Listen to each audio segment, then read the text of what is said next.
Hello there, and welcome to the Sleepy Science Channel. Tonight, we'll be exploring the fascinating and emerging new world of renewable energy, a place filled by sunlight, moving air, flowing water, and the deep warmth of the Earth itself.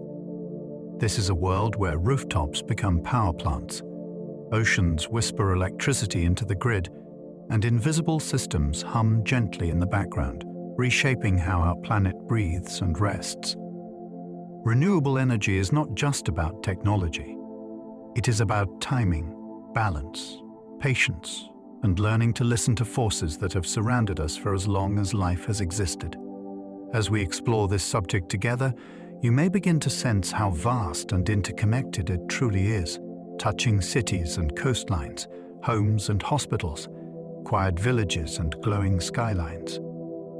It is a story of human curiosity meeting natural rhythm, of clever ideas unfolding at the same pace as sunrise and tide. If you enjoy these gentle journeys, I invite you to like, subscribe, or share a thought below. It helps others find their way here too, one sleepy soul at a time. But for now, there is nothing you need to do but settle in. Let your shoulders soften, your breathing slow, and your thoughts ease. Allow your body to grow heavy and your mind to wander calmly as we explore this endlessly fascinating world together. Let's begin. Just 1 hour of the sunlight that reaches Earth provides enough power for all of humanity for an entire year. That single idea is what makes renewable energy feel almost magical, because it starts with sheer scale. Our star floods the top of Earth's atmosphere with an endless river of photons, and only a small slice ever needs to be captured to change everything. The real wonder is not that the resource exists, but that we have learned to intercept it with thin wafers of silicon, quiet mirrors, and clever electronics that turn light into useful work. It helps to picture it physically. If you spread solar panels across parking lots, rooftops, warehouses, and the unused edges of highways, you are not adding an energy source so much as redirecting a fraction of what is already arriving. The challenge becomes design, materials, storage, and fairness, not scarcity. The sky is delivering the supply every morning, on schedule, without invoices. A single modern wind turbine can power thousands of homes. Stand near the base of one and it feels like a monument to the invisible. High above, the blades sweep through air that looks empty, that carries enormous kinetic energy. The machine is constantly negotiating with the wind, yawing to face it, adjusting blade pitch like a bird changing its feathers, and feeding smooth electricity into the grid through power electronics. The size is not just for drama. Higher air is usually faster and steadier, so taller towers and longer blades harvest more reliable energy from the same landscape. Entire teams support each turbine. Technicians who climb inside the tower, sensor systems that detect vibration early, and control rooms that coordinate output across a whole fleet. Even the spacing of turbines becomes a science of wakes and weather.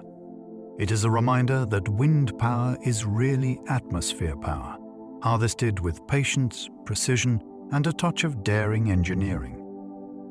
The cheapest electricity in many places is now coming from wind and solar. For decades, clean power was treated like a noble luxury, something you chose for ideals, not budgets. Then, learning curves quietly did their work. Every time factories doubled output, costs fell again, driven by improved manufacturing, better logistics, and experience gained from millions of installations. Competitive auctions began revealing a surprising truth. In region after region, developers offered long-term contracts at prices that traditional plants struggled to match, even before counting pollution or health costs. Part of the secret is that the fuel is free, so investors can lock in predictable costs instead of gambling on future coal, gas, or oil prices. Another part is speed. A project that breaks ground and starts earning sooner is less exposed to inflation and interest. When financiers, utilities, and households all notice the same pattern, momentum builds. What began as an environmental choice becomes a practical one, and economics turns into a powerful tailwind. Solar panels work even on cloudy days, just with less output. Clouds feel like a curtain, yet light is surprisingly persistent. Even when the sun is hidden, photons still scatter through the sky, arriving from all directions like a soft, bright fog. Solar cells do not require a sharp shadow on the ground. They require light, and diffuse daylight still carries plenty of it. This is why places famous for grey skies can still build thriving solar markets, especially when long summer days stretch the working hours of sunlight. Rain can even help by washing dust and pollen off panel surfaces, nudging performance back up afterward. Snow brings its own twist. Cold temperatures can improve electrical efficiency, and bright snowfields reflect extra light upward, giving panels an added boost when the angle is right. The deeper story is reliability. Solar output changes with weather, but those changes are measurable, forecastable, and manageable, turning a cloud problem into a planning problem. Some renewables produce electricity without moving parts, almost silently. There is something strangely soothing about power made with no spinning shafts, no pistons, no roaring combustion. Photovoltaic panels are essentially solid-state electricity. Light excites electrons inside a carefully engineered material, and an electric current emerges without anything mechanical pushing it along. That simplicity can mean fewer points of wear, which is why solar systems can sit on rooftops for decades with modest maintenance. The quiet also changes how energy fits into daily life. A school can host panels above a playground, a warehouse can shade its roof while generating power, and a hospital can add capacity without adding noise. Even in remote places, a small array paired with batteries can replace the constant growl of a diesel generator, turning nights into something calmer. The magic is not only in the physics, but in the feeling. Electricity becomes less like an industrial event and more like a gentle background service, delivered with the hush of daylight itself. Clean power can also clean air, preventing millions of pollution-related illnesses. Energy choices show up in lungs. When coal and oil are burned, the sky carries the leftovers, fine particles that slip deep into airways, nitrogen oxides that irritate tissue, and sulfur compounds that can form harmful haze. These pollutants are linked with asthma attacks, heart strain, strokes, and premature death, especially for children and older adults. Switching to renewables can reduce those exposures quickly, sometimes within weeks, because the source of the pollution is removed rather than filtered at the end.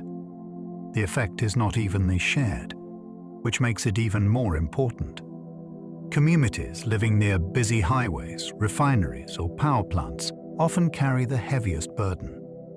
Cleaner electricity can mean fewer emergency visits, fewer missed school days, and more years of healthy life, gained quietly and without fanfare. It is one of the most human benefits of the transition. The power grid becomes a public health tool, not just a machine.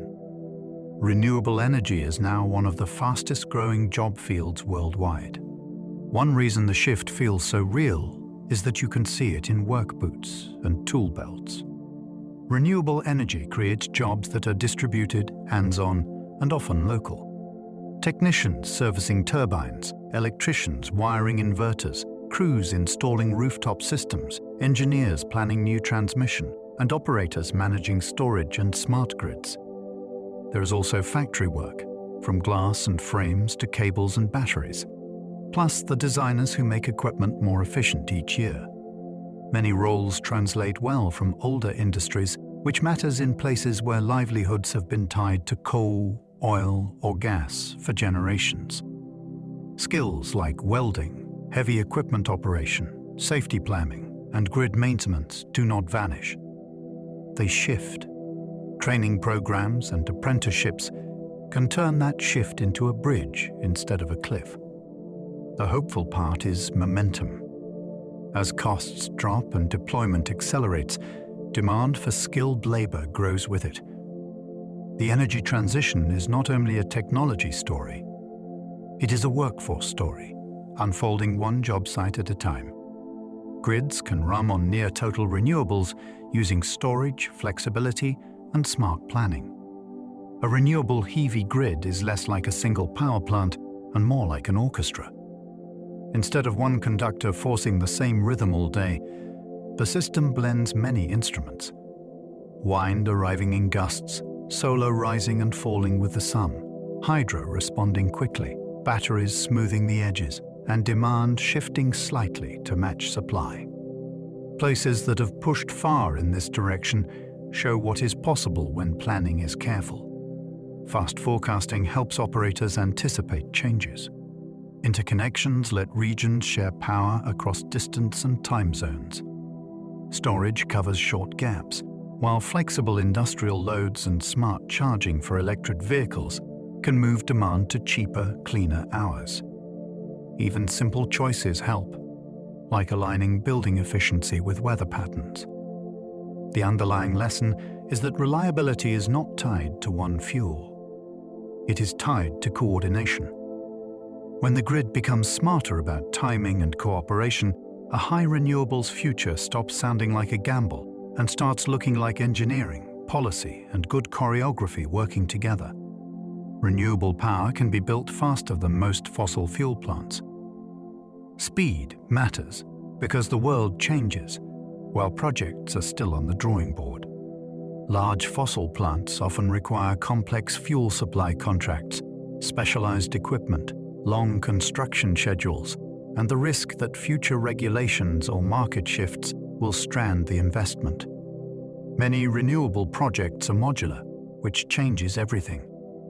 A solar farm can scale from a small phase to a large one quickly, adding rows of panels like building blocks. Wind projects can arrive turbine by turbine, and each new machine begins producing as soon as it is commissioned.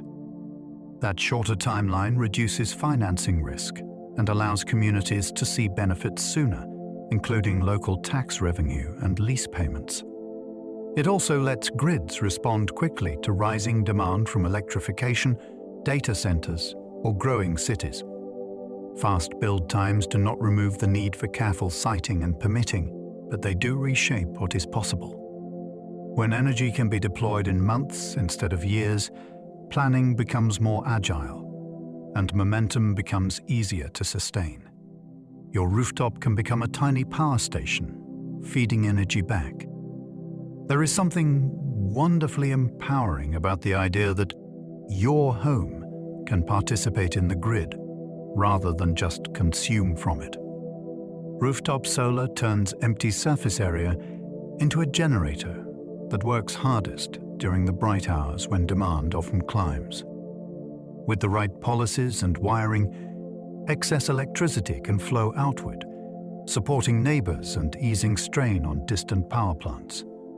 Pair it with a battery, and the home becomes even more flexible, storing midday production for evening lights, or keeping essential devices running during outages. When many houses do this together, utilities can bundle them into a TU virtual power plant, coordinating thousands of small systems to behave like one large responsive resource. That changes the geography of power. Electricity no longer has to travel as far, which can reduce losses and delay expensive upgrades. It also changes the psychology. Energy stops feeling like something made somewhere else. It becomes something you can see, plan for, and quietly be proud of every time the sun rises. Solar farms can share land with sheep, creating solar grazing partnerships. Picture a solar site that feels more like a calm pasture than an industrial project. Sheep are surprisingly perfect co-workers for panels because they naturally keep grass trimmed without needing loud mowers or chemical weed control. Their small size lets them move under rows of panels where bigger animals would bump and scratch equipment. For farmers, it can mean two income streams from the same land, one from grazing and one from electricity, which is a rare kind of stability in a weather-driven business. For solar operators, it solves a real maintenance headache. Vegetation that grows too tall can shade panels and attract pests, yet constant mowing costs money and burns fuel. With grazing, the landscape becomes self-managing, and the site stays quieter and greener. In some communities, these projects also soften opposition by keeping land agricultural rather than turning it into a fenced, lifeless field. It is clean power that still smells like grass. Floating solar panels reduce evaporation while making electricity on reservoirs. A reservoir looks like open space, but it is also a valuable surface doing nothing most days but losing water to heat and wind. Floating solar turns that same surface into a double-purpose asset. Panels sit on buoyant platforms that gently rise and fall with water levels, sending power ashore through protected cables. The shade can slow evaporation, which matters in dry regions where every drop is contested by farms, cities, and ecosystems. Cooler water can also reduce algae blooms in some situations, improving water quality and cutting treatment costs. There is another clever advantage. Reservoirs already have nearby electrical infrastructure, especially if they are tied to water management or hydropower systems, so interconnection can be simpler than starting from scratch on land. It also avoids using farmland or habitat. The image is quietly futuristic, a lake that glitters not with waves alone, but with a floating constellation that makes electricity while helping save water. Concentrated solar plants can store heat in molten salts for night power. Instead of turning light directly into electricity, concentrated solar gathers sunlight like a giant magnifying glass. Fields of mirrors track the sun and bounce its rays toward a receiver, heating a working fluid to extreme temperatures. The twist that feels almost like alchemy is what comes next. Storing that heat in molten salts, hot enough to glow, yet stable enough to hold energy for hours. When the sun sets, the stored heat is used to make steam that spins a turbine, producing electricity long after the sky has gone dark. It is solar power that behaves more like a controllable power plant, able to deliver into evening peaks when people cook dinner and turn on lights. The engineering has drama in it too, because everything must be designed to avoid freezing, corrosion, and leaks while handling tremendous heat. It is sunlight, bottled as warmth, waiting patiently for night. Solar panels in space could beam power down as microwaves someday. On Earth, solar energy takes breaks. Nights arrive, clouds drift in, seasons tilt the sun. In space, the sunlight is far more constant, and that steadiness is what makes the idea so captivating. A space-based solar system would collect energy above the atmosphere, then convert it into a beam directed toward a receiving station on the ground. The beam could be microwaves or laser light, carefully spread out so the intensity stays within safe limits, and then turned back into electricity by special antennas called rectennas. It sounds like science fiction, yet research has been circling this concept for decades, and small demonstrations have helped show pieces of the puzzle. The hard part is not the physics as much as the logistics. Launching large structures, assembling them reliably, and keeping costs reasonable is the true mountain to climb. If those hurdles fall, it would be a new kind of power plant, one that rises with the stars. Perovskite solar cells can be printed like ink if durability is solved. Perovskites are exciting because they promise a different personality for solar power. Instead of rigid panels made in energy-hungry factories, these materials can be deposited in thin layers, potentially using roll-to-roll processes that resemble printing newspapers. That could make solar lighter, cheaper, and far more adaptable, with coatings that go onto flexible sheets or shaped surfaces. The performance story is just as thrilling. In a relatively short research timeline, perovskite efficiencies climbed at a pace that startled the industry, hinting that sunlight could be captured with less material and less cost. The obstacle is endurance. Sunlight, oxygen, moisture, and heat can slowly break the material down, like a beautiful painting left out in the rain. Researchers are fighting back with better encapsulation, improved chemistry, and layered designs that pair perovskites with silicon for extra output. If they win, solar could spread into places panels never fit before, turning more of the built world into a gentle generator. Some solar panels are semi-transparent, turning windows into generators. Imagine standing in a sunlit room where the glass is quietly doing work. Semi-transparent solar aims to harvest part of the light, while still letting enough through for people to see and feel daylight. Some designs capture invisible wavelengths like ultraviolet or near-infrared, guiding that energy toward the window edges, where tiny cells convert it into electricity. Others use patterned layers that look slightly tinted, like designer glass that happens to make power. The appeal is scale. Cities are full of vertical surfaces, and a single high-rise can have more glass than roof. If even a portion of those windows could contribute electricity, buildings would shift from being pure consumers to being partial producers. The challenge is finding the sweet spot between transparency, efficiency, cost, and aesthetics, because a building still needs comfortable light and clear views. There is also a poetic side. Sunlight that once just warmed a lobby can help run elevators, power sensors, or charge devices, making the boundary between outside and inside feel more alive. Desert dust can slash solar output, making cleaning a major design challenge.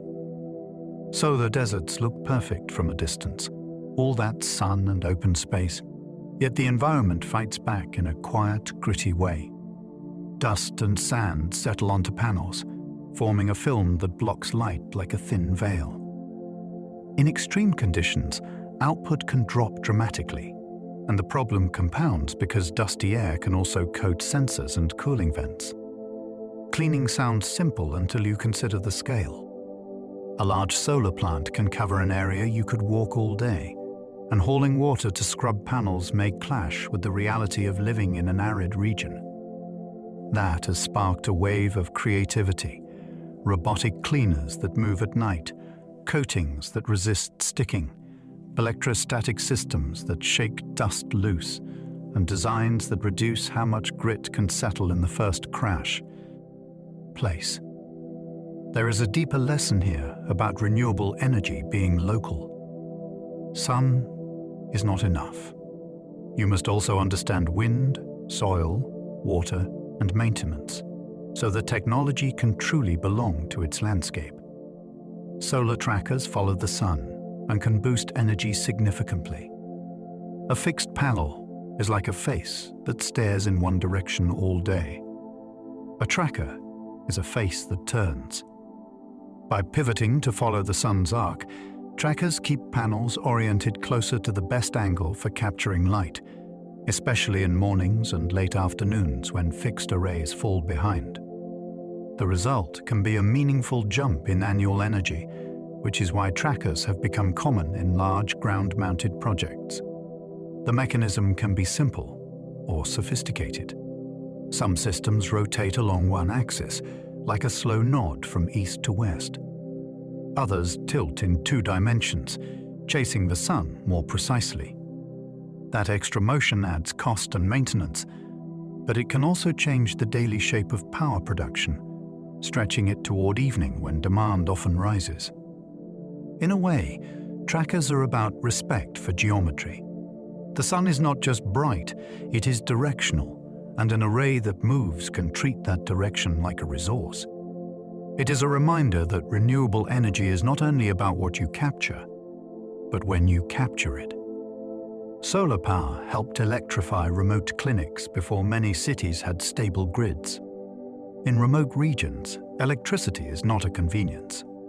It is the difference between a safe birth and a risky one, between refrigerated vaccines and spoiled medicine, between a working radio and silence. Long before solar became a mainstream grid resource, small photovoltaic systems were often used where the alternative was darkness or a generator that needed fuel delivered over rough roads. A few panels and a battery could power lights for nighttime treatment, charge communication equipment, and run basic medical devices. It also made water purification possible, which can matter as much as medicine. The impact is easy to overlook because it arrives quietly. A clinic that no longer worries about fuel shipments can focus on care. A nurse who can see clearly at night can work more confidently. Solar's real gift here is reliability through independence. When power is made on site, distance stops being a barrier. This is renewable energy as a lifeline, not a trend, and it shows how clean technology often proves itself first at the edges of the map. The first practical silicon solar cell appeared in the mid-20th century. A practical silicon cell was not born from a single flash of genius. It emerged from decades of tinkering with materials, impurities, and the strange behavior of electrons in solids. What made that mid-century milestone special was not only that it worked, but that it worked well enough to be useful, turning sunlight into electricity with a reliability that could be scaled. Early uses were often niche because the cost was high, yet the value was undeniable in places where replacing a battery was difficult or impossible. Spacecraft became an early proving ground because sunlight is abundant above the atmosphere, and every watt matters when you are far from home. Over time, manufacturing improved, prices fell, and that once rare device became familiar, appearing on calculators, road signs, and rooftops. The bigger story is how quickly human tools can evolve when a principle is proven. A thin slice of silicon became a bridge between star and socket, and the modern energy landscape grew from that quiet breakthrough. Wind speeds rise with height, which is why turbines keep growing taller. Step outside on a calm day, and the air can feel almost still, especially near trees, buildings, and hills that roughen the flow. Climb higher, and the story changes. With fewer obstacles to slow it down, moving air becomes smoother and faster, and that extra speed matters enormously because the available energy rises sharply with wind speed. Taller towers are like reaching up into a better river current. That is why modern machines look so statuesque, with hubs lifted far above the turbulence close to the ground. The payoff is not only more energy, but more predictable energy, which makes planning easier for the grid. Of course, height brings challenges too. Transporting enormous sections, assembling them safely, and designing for lightning and fatigue pushes engineering to its limits. Still, the logic is irresistible. When the atmosphere offers a stronger stream just a little higher, humans build ladders to meet it. Offshore wind is stronger and steadier, turning seas into power fields. Out at sea, wind has room to gather itself. Without forests and city blocks to break it apart, air flows in long, clean currents that can persist for hours. That steadiness is a gift because it smooths power output and makes forecasting easier, like switching from a jittery candle flame to a steady lantern. Offshore sites also open up vast new areas for development, which can ease land conflicts and keep turbines farther from homes. The scale can be breathtaking. Rows of machines rise from the water like a moving skyline, each one harvesting energy that once only drove waves and weather. Building in the ocean is not gentle work. Salt corrosion, high waves, and limited access demand rugged designs and careful maintenance plans. Yet the payoff is a resource that often peaks at times when coastal cities need power most, especially during strong seasonal winds. The sea becomes a quiet partner in electrifying the shore. Floating wind turbines can harvest energy in deep water far offshore. Traditional offshore turbines need the seafloor within reach for foundations, which limits where you can build. Floating designs break that boundary. Instead of anchoring rigidly to the bottom, the turbine sits on a buoyant platform, held in place by mooring lines that flex with waves and currents. It is a little like a ship that never sails, constantly balancing weight, wind push, and water motion.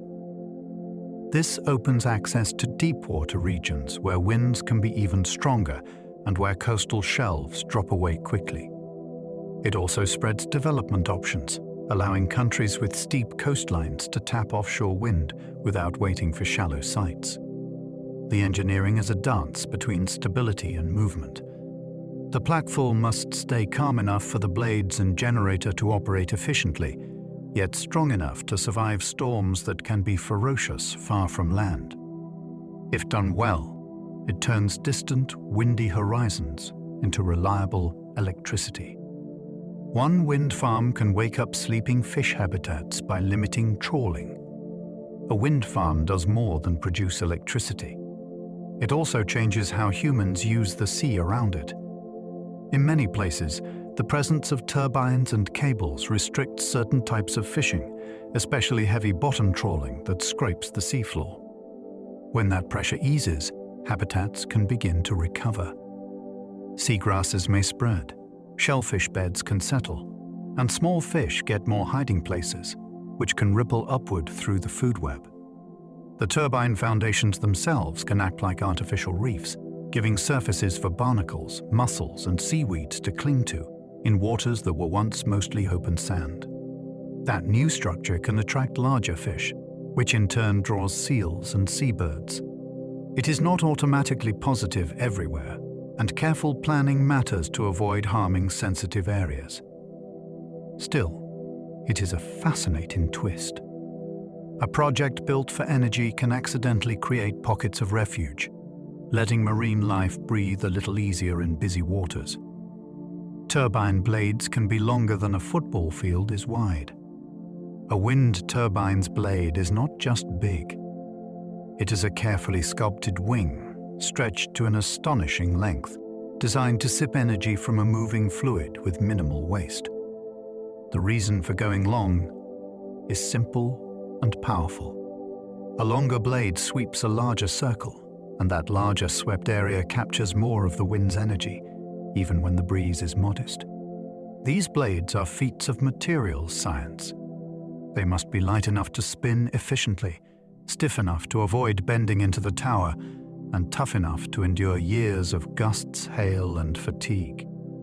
Manufacturing them involves giant molds, precise layering, and quality checks that can feel closer to aerospace than construction. Then comes the journey. Moving a blade down roads and around corners can become a logistical adventure, sometimes requiring special vehicles and group planning.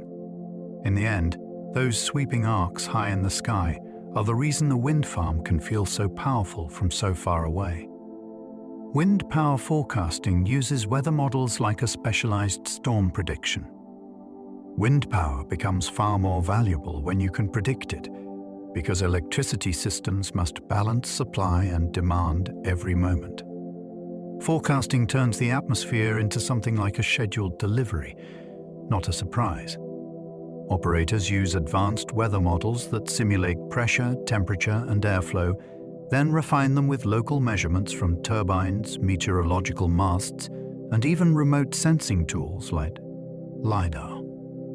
The forecasts are updated constantly because the sky is always changing. A front arriving earlier than expected, or a stable layer of air forming overnight, can shift generation by a meaningful amount. Good forecasting helps grids decide when to charge batteries, when to ramp other resources, and how much power to trade between regions. It also reduces waste. With better predictions, fewer turbines need to be curtailed and fewer backup plants need to idle. There's something quietly beautiful about it. The same mathematics used to anticipate storms and sea breezes is also guiding electrons through cables, turning weather into a planned part of modern life. New blade designs can reduce noise while improving energy capture. For a machine that can stand taller than many buildings, a turbine can be surprisingly polite.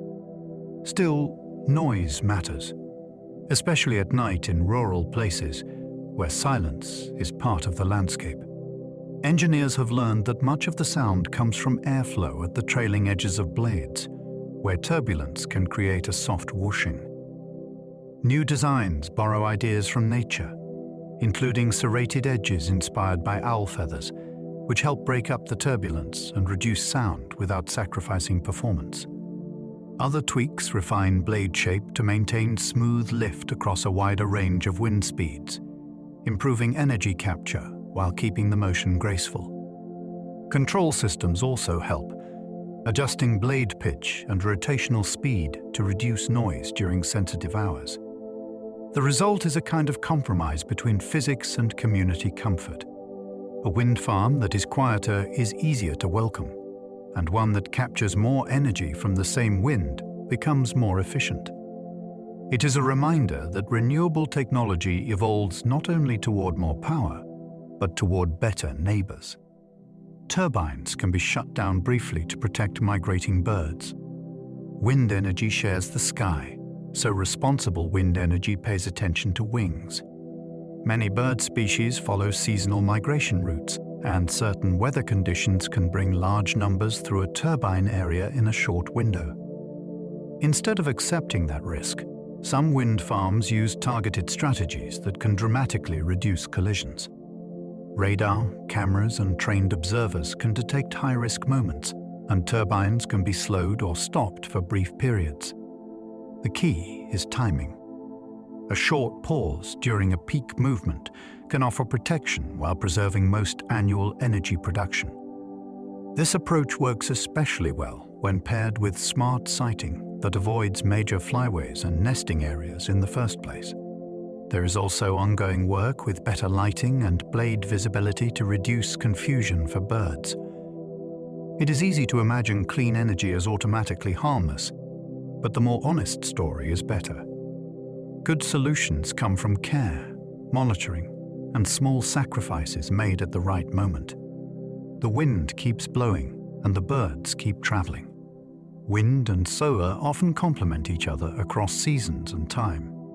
One of the happiest surprises in renewable planning is that different resources can cover for one another. Solar tends to peak in the middle of the day, especially in clear summer weather. Wind, depending on region, can be stronger in the evening, overnight, or during cooler seasons when storms and pressure systems are more active. That means the combined output can be smoother than either source alone, like two musicians taking turns carrying the melody. On a hot afternoon, solar can shoulder the load when air conditioners are working hardest. Later, as the sun drops, wind can rise and keep electricity flowing into the evening. This natural teamwork reduces the amount of storage needed and can make grids easier to operate. It also spreads risk. A cloudy day does not necessarily mean a low wind day, and a calm day does not always mean weak sunlight. The deeper lesson is that renewable energy is not a single technology. It is a portfolio, and portfolios are resilient because they do not depend on one kind of weather behaving perfectly. Wind energy's fuel arrives free, delivered by the atmosphere. Most power plants depend on supply chains, trains of coal, pipelines of gas, ships of oil. Wind arrives without invoices, without borders, and without refueling schedules. Once a turbine is built, the main costs are maintenance, financing, and the careful work of operating it safely. That changes the economics in a way that can feel almost liberating. A community that invests in wind is less exposed to fuel price spikes that can ripple through household bills. It also changes the geopolitics of energy. Countries with strong wind resources have something valuable that cannot be embargoed or exhausted by drilling. Yet free fuel does not mean effortless energy. You still need land agreements, grid connections, wildlife protections, and skilled technicians. The wind itself can be moody, arriving in pulses and seasons that require smart planning. Still, there is a quiet wonder in the idea. The planet's own circulation, driven by sunlight and spinning Earth, is constantly moving vast amounts of energy around. Turbines simply borrow a little, then let the air keep traveling. Hydropower is one of the oldest renewable electricity sources on Earth. Long before anyone talked about power grids, humans were already borrowing energy from moving water. Ancient water wheels turned grinding stones, sawed timber, and pumped water for fields, proving a simple truth: gravity can do work if you give it a path. When electricity arrived, that same idea scaled up. Rivers became living engines, turning turbines that could light streets and run factories far from coal depots. There is a special kind of romance to it, because the fuel is a landscape. Snowmelt, rainfall, and mountain slopes all become part of the machine. Even the sound of a rushing spillway hints at stored potential energy being released. Hydropower also taught early engineers how to synchronize generators, manage frequency, and build transmission to distant towns. In many countries, it became the first large source of renewable electricity that people depended on daily, quietly linking weather and seasons to the lights in their homes. Pumped storage hydropower is like a giant water battery for grids. Imagine having a way to save extra electricity without storing it as electricity. Pumped storage does exactly that by turning spare power into elevation. When there is more electricity than the grid needs, pumps push water uphill into a higher reservoir. Later, when demand rises, the same water is released back down through turbines, returning energy on command. The beauty is in the scale and the simplicity. Water is heavy, and height is a reliable vault. This is why pumped storage can support a grid through evening peaks, sudden generator outages, or windy nights when demand is low. It is also a time machine for renewable energy, moving clean power from when it is abundant to when it is valuable. Designing a site is a careful puzzle of geography, environmental protection, and civil engineering. When done well, it becomes the grid's quiet backbone, storing stability in plain sight, tucked into valleys and hillsides like a secret reservoir of calm. Small run-of-river hydro can generate power with smaller reservoirs. Not every hydro project needs a giant lake behind a massive wall. Run-of-river systems work by using the natural flow of a river with little or no large storage, guiding water through a channel or penstock to a turbine and then returning it downstream. Because the river keeps moving, the project can be smaller in footprint and sometimes gentler on surrounding land. The trade-off is that generation follows the river's mood. Spring melt can be generous, while dry seasons can be lean, which makes careful planning essential. Still, these projects can bring reliable electricity to regions where big dams are not practical or welcome. They can also be designed to fit into existing infrastructure, such as old mill sites or water diversion canals, giving new life to places where water has been managed for generations. It is hydropower in a quieter voice, working with a river's rhythm rather than rewriting the whole valley. Hydropower can respond in seconds, helping stabilize electricity frequency. Electric grids have a heartbeat called frequency, and it needs to stay steady even as millions of people switch devices on and off. Hydropower is famous for being quick on its feet. When demand rises suddenly, operators can open gates and increase water flow through turbines rapidly, adding power fast enough to keep the grid's rhythm from wobbling. That speed makes hydro a valuable partner for variable renewables, because it can cover short-lived dips and surges without the slow ramp of some other generators. In practical terms, it can mean fewer blackouts and less wear on the grid, especially during heat waves or cold snaps when demand spikes unpredictably. The control room side of this is fascinating too. Operators watch real-time signals and adjust water releases with precision, balancing electricity needs with river constraints and safety. It is like having a musician who can instantly match tempo, keeping the whole orchestra together when the crowd suddenly starts clapping faster. New fish-friendly turbines aim to reduce harm during downstream migration. Rivers are highways for life, and turbines can be dangerous intersections.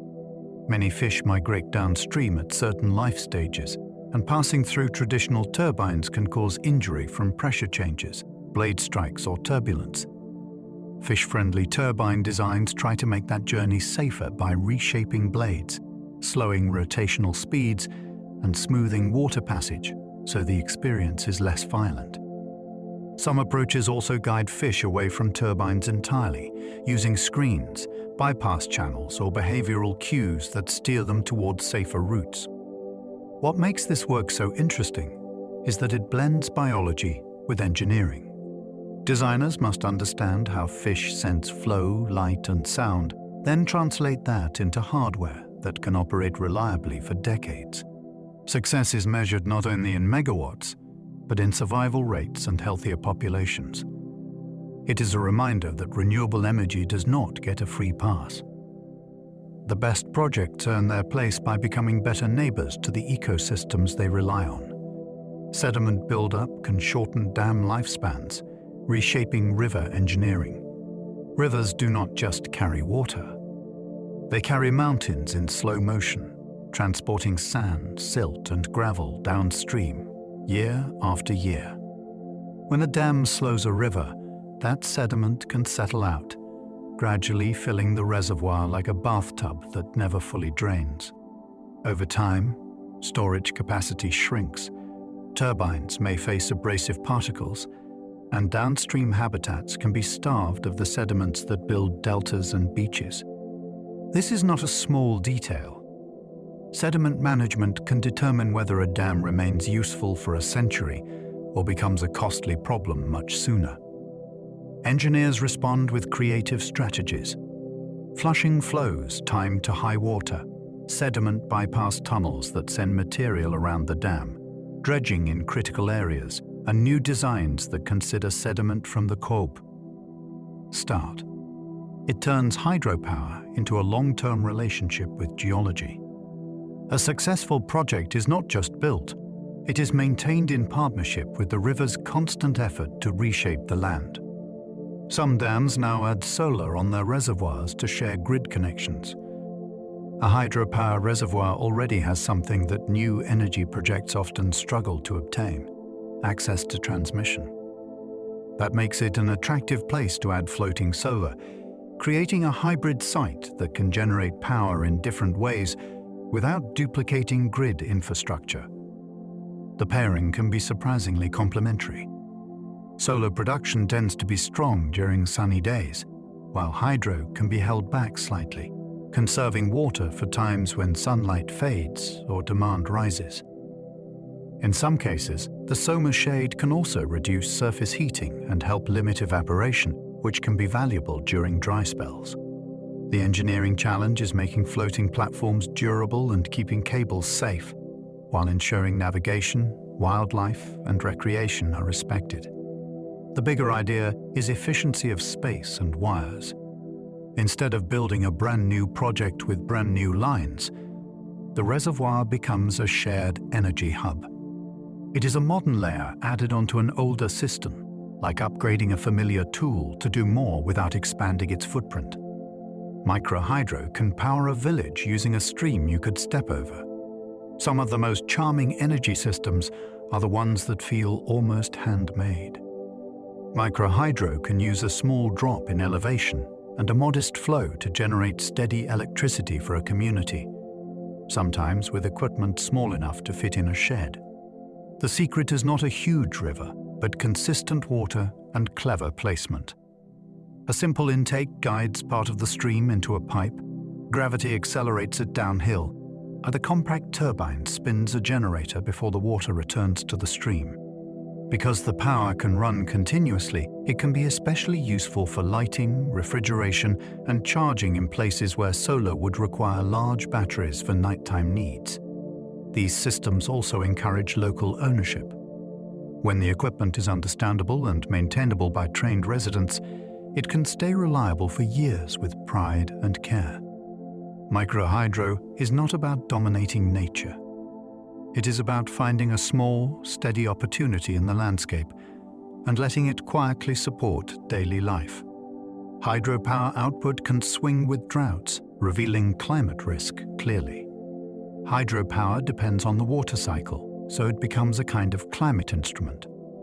In wet years, reservoirs refill and rivers surge, and generation can be abundant. In drought years, the limits become visible. Water levels drop, flows shrink, and difficult choices appear, because the same water may be needed for drinking supplies, irrigation, ecosystems, and electricity. That tension makes hydropower both valuable and vulnerable. It can provide flexible power when water is available, but it also exposes how climate shifts can ripple into energy security. This is why some regions are rethinking planning assumptions that once treated historical river flows as dependable. Better forecasting, diversified renewable mixes, and smarter water management are becoming part of the solution. There is also an honesty to this vulnerability. Unlike fuels pulled from underground, hydropower cannot pretend to be separate from the atmosphere. It forces a conversation about resilience, conservation, and how societies share scarce resources when the weather does not cooperate. Tidal barrages can also act as storm surge protection in some places. A tidal barrage is a bold idea. Build a barrier across an estuary, so the rise and fall of the sea can drive turbines. But a structure that controls water levels can sometimes serve another purpose too, helping manage storm surges that push seawater inland during severe weather. In certain locations, a barrage can be designed with gates that close under dangerous conditions, reducing flooding risk for communities along the shore. That dual role makes the project feel less like a single-purpose power plant and more like coastal infrastructure. Of course, it comes with serious trade-offs. Estuaries are rich ecosystems, and changing tidal patterns can affect sediment movement, habitats, and water quality. Any storm protection benefit must be weighed against ecological cost with great care and long-term monitoring. Still, the concept is fascinating because it treats energy and safety as linked challenges. The ocean's motion can be both threat and resource, and a well-designed system tries to respect that complexity while offering protection as well as power. Geothermal taps Earth's internal heat, essentially ancient energy still leaking out. Beneath your feet, the planet is quietly warm, not from sunlight, but from deep history. Some of that heat is left over from Earth's formation, when gravity and collisions compressed matter into a glowing beginning. Some is continually replenished by the slow decay of naturally occurring radioactive elements in the crust and mantle. Together, they create a steady upward flow of heat that never truly stops. Geothermal energy is the art of finding places where that heat is easiest to reach, often where water can circulate through hot rock and return as steam or hot brine. Then the surface becomes a doorway to the interior. Wells, pipes, and turbines translate that hidden warmth into electricity or direct heating. What makes it so captivating is the timescale.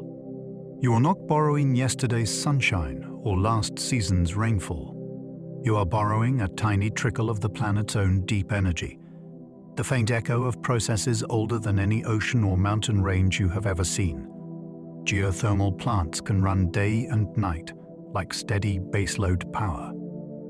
Some energy sources arrive in waves, but geothermal can feel like a constant heartbeat. Because the heat comes from underground reservoirs that do not care about clouds or calm winds, a well-managed geothermal plant can produce electricity around the clock with impressive consistency. That steadiness makes it valuable in a grid that includes more variable sources, because it provides a dependable foundation that operators can count on. The story is not only about reliability, but about clever control. Operators monitor reservoir pressure, fluid chemistry, and the balance between extraction and reinjection to keep the system healthy for decades. In a sense, it is like managing a living spring. Take too much, and it weakens. Handle it thoughtfully, and it becomes a long-term partner. The result is electricity that feels almost quiet in its confidence. No dramatic ramping, no waiting for the weather. Just a steady flow of power drawn from the planet's warmth, helping keep lights on through nights, winters, and stormy weeks. Iceland heats many homes using hot water drawn from the ground. In Iceland, the Earth itself acts like a giant boiler. Hot water rises naturally in many places, fed by geothermal activity below the surface, and that warmth is captured and delivered through district heating networks that feel almost miraculous in a cold climate. Instead of each home burning fuel, neighborhoods can be warmed by a shared system of pipes carrying geothermal water, often with heat exchangers that transfer warmth safely and efficiently. The result is a country where winter comfort is strongly tied to geology. You can see it in the steam drifting from sidewalks, in outdoor pools that stay inviting even under snow, and in the way energy security feels local and resilient. It is not only practical, it shapes culture. When heat is abundant, public bathing becomes a social rhythm, and greenhouses can grow produce in places you would not expect. Iceland's example shows how renewable energy can be more than electricity. It can become an everyday companion, changing how a society lives with its climate. Enhanced geothermal systems could work in many more regions if proven. Traditional geothermal depends on finding the right natural combination of heat, water, and permeable rock, which limits where it can be built. Enhanced geothermal aims to change that by creating a reservoir where nature did not provide one. The idea is bold. Drill deep into hot rock, then use carefully controlled methods to increase the rock's permeability so water can circulate, absorb heat, and return to the surface. If it works at scale, geothermal could become far more widespread, turning underground heat into a resource for many countries, not just those with obvious hot springs. The excitement comes with real challenges. Drilling deep is expensive, and managing induced seismicity requires careful monitoring and responsible site choices. Yet the prize is enormous. A reliable, weather-independent renewable source that could be deployed near cities and industries would reshape energy planning. It would mean heat and electricity drawn from almost anywhere with deep, hot rock, which is much of the world. It is the dream of geothermal becoming truly universal. Geothermal can be used directly for greenhouses, pools, and district heating. Sometimes the most elegant energy use is the simplest one. If you already have hot water from the ground, you do not need to convert it to electricity and then back to heat. You can use the warmth directly. That can mean greenhouses that grow tomatoes in winter, spa pools that stay warm without burning fuel, and district heating systems that deliver comfort to entire neighborhoods through insulated pipes. This is geothermal as a gentle service, quietly transforming daily life. In some towns, geothermal heat warms sidewalks or roads to reduce ice, cutting salt use and improving safety. In agriculture, it can support fish farming or dry crops, letting local food systems become more resilient. The atmosphere of these places can feel almost enchanted, with steam rising in cold air from sources that never ignite. it also shows a bigger lesson about efficiency. Renewable energy is not only about generating more, it is about using what you have with fewer steps, fewer losses, and more thoughtful design. Direct geothermal heat is a shortcut that the Earth offers willingly. Some geothermal fluids carry valuable minerals, turning power plants into mines. Geothermal brines are not just hot water. They can be chemically rich, carrying dissolved minerals picked up as fluid travels through rock under high temperature and pressure. That has sparked an intriguing possibility, using geothermal sites to produce both energy and valuable materials. In some locations, brines contain lithium and other elements important for batteries and modern electronics. Instead of digging new mines, engineers explore methods to extract minerals from circulating fluids, then return the brine underground so the reservoir remains stable. If done responsibly, it could reduce some environmental impacts of mining while creating new economic value from an existing energy project. The challenge is delicate. Extraction must be efficient, the chemistry must be managed to avoid scaling and corrosion, and ecosystems must be protected from any leaks. Still, the concept is thrilling. A power plant becomes a kind of subterranean refinery, drawing heat and materials from the same hidden source. It is an example of renewable energy evolving into multi-purpose infrastructure, where one well can serve several needs at once. Geothermal reservoirs can cool if overused, so careful management matters. Geothermal energy feels endless, but it is not a bottomless cup. A reservoir can lose heat locally if fluids are withdrawn too quickly or if re-injection is poorly planned. Think of it like repeatedly scooping hot water from one corner of a bath. The whole bath is warm, but that corner cools faster than it can recover. Responsible geothermal development treats the underground reservoir as a system that needs balance. Operators re-inject fluids to maintain pressure and help transport heat from surrounding rock back toward production wells. They space wells strategically and monitor temperature trends over years, not weeks. Sometimes they rotate which wells are used more heavily, giving parts of the reservoir time to recover. This long-term stewardship is part of what makes geothermal fascinating. It is renewable but not careless. It rewards patience and understanding of geology. When managed well, geothermal can provide decades of reliable energy. When rushed, it can underperform and disappoint. The lesson is simple and important. Even the Earth's deep heat asks to be treated with respect. Heat pumps move heat, making them renewable friendly even in winter. A heat pump sounds like it creates heat, but its magic is that it moves heat that already exists. Even cold outdoor air contains thermal energy, and the ground holds steady warmth below the frost line. A heat pump uses a refrigerant cycle to pull that heat from outside and deliver it indoors, like turning a small amount of electricity into a much larger amount of useful warmth. This is why heat pumps pair so beautifully with renewable electricity. When wind or solar supplies the grid, that clean power can be multiplied into home heating, reducing the need for burning fuel in boilers. In summer, the same system can run in reverse, carrying heat out of the house and providing cooling. The technology can feel almost like a cheat code for energy efficiency, especially in well-insulated buildings. It also changes the story of winter renewables. People sometimes imagine clean electricity as only for sunny afternoons. Heat pumps show how renewable power can stay practical when it is dark and cold, keeping homes comfortable with surprising grace. Shallow geothermal uses the steady temperature underground, not volcano heat. When people hear geothermal, they often picture geysers and lava. Shallow geothermal is quieter and more widely available. Just a few meters down, the ground temperature stays relatively steady through the year, cooler than summer air and warmer than winter air.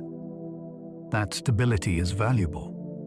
Ground source heat pumps use buried loops filled with fluid to exchange heat with the earth, drawing warmth in winter and shedding warmth in summer. It is like using the planet as a giant thermal buffer. This can work in many climates and many neighborhoods, from suburban homes to schools and office buildings. The excitement is in the reliability. The ground does not have sudden cold snaps the way the air does, so performance can stay strong even during harsh weather. It also turns landscaping into infrastructure. Under lawns and parking lots, quiet pipes can be doing important work, invisible and steady. Shallow geothermal is a reminder that renewable energy is not always a dramatic monument on a horizon. Sometimes it is a calm design choice hidden under your feet. Some cities use geothermal networks to share heat between buildings. A city is full of wasted heat. Supermarkets throw off warmth from refrigeration systems.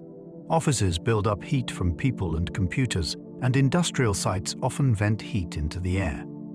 Geothermal networks can help cities treat heat like a shared resource, moving it where it is needed and storing it underground.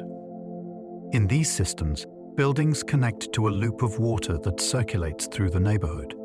Heat pumps in each building can draw warmth from the loop or push warmth into it, depending on the season and the building's needs.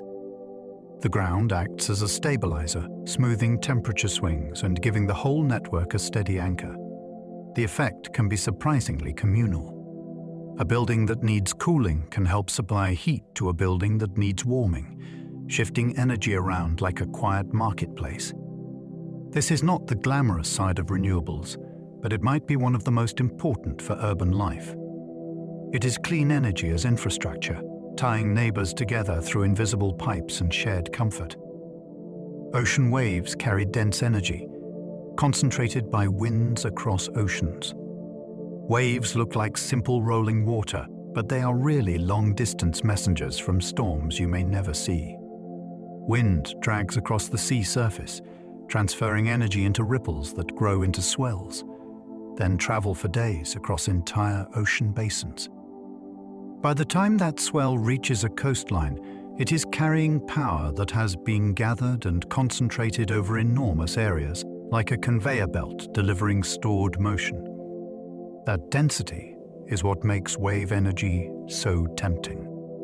A small stretch of ocean can contain a surprising amount of usable energy compared with many land-based resources. The challenge is that the same ocean that offers power also tests every bolt and cable. Devices must convert an irregular, shifting motion into smooth electricity while surviving salt, corrosion, and pounding waves. Still, the vision is captivating. Imagine coastal power stations that do not burn fuel or rely on clear skies, but instead sip energy from the ceaseless rise and fall of the sea, turning the rhythm of swells into a quiet electrical heartbeat. Tidal power is predictable centuries ahead, because the moon keeps time. If you want a renewable source that arrives like clockwork, look to the tides. They're driven mostly by the moon's gravity, with the sun adding its own influence, and the dance is so regular that tidal patterns can be calculated far into the future. That predictability is rare in energy. It means operators can know with impressive confidence when the water will surge through a channel, when it will slacken, and when the next peak will return. In a world that often feels uncertain, a resource that keeps appointments is deeply appealing. Tidal systems can take different forms, from barrages across estuaries to underwater turbines placed in fast-moving tidal streams.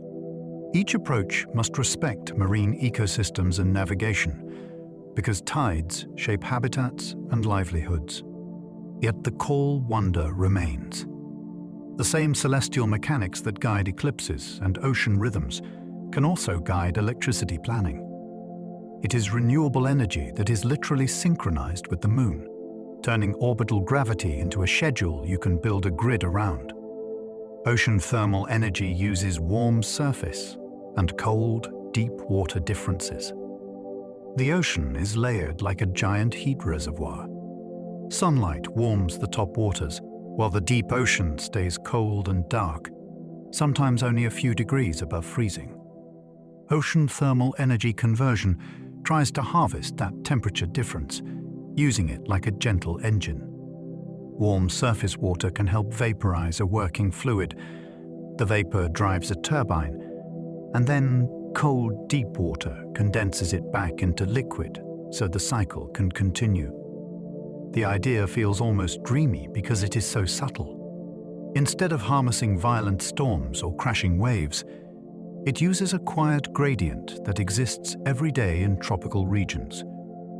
It can also create intriguing side benefits, since the cold, deep water brought up can support air conditioning, aquaculture, or fresh water production depending on the design. The hurdles are serious: large pipes, marine engineering, and the cost of building robust offshore systems. Still, the concept is mesmerizing. It treats the ocean not only as motion, but as stored warmth, and it invites us to imagine power plants that run on the planet's slow, steady temperature layers. Salinity gradient power can harvest energy where rivers meet the sea. At an estuary, fresh river water and salty ocean water meet, swirl, and mix. That mixing is not just chemistry. It is a release of potential energy, because the two waters have different concentrations of dissolved salts. Salinity gradient power aims to capture a fraction of that energy using special membranes or electrochemical systems. One approach uses pressure-retarded osmosis, where fresh water naturally wants to move into salt water through a membrane, creating pressure that can drive a turbine. Another uses reverse electrodialysis, stacking membranes that let certain ions pass, producing an electrical potential like a natural battery. The attraction is that estuaries exist all over the world, and the fuel arrives continuously as long as rivers flow and tides bring salt water in. The challenge is making membranes durable, affordable, and resistant to fouling from organic matter. Even so, it is an astonishing idea. A place we think of as muddy and ordinary becomes an energy frontier, where the simple act of mixing water can be turned into electricity, quietly and persistently. Marine energy devices must survive storms that destroy ships.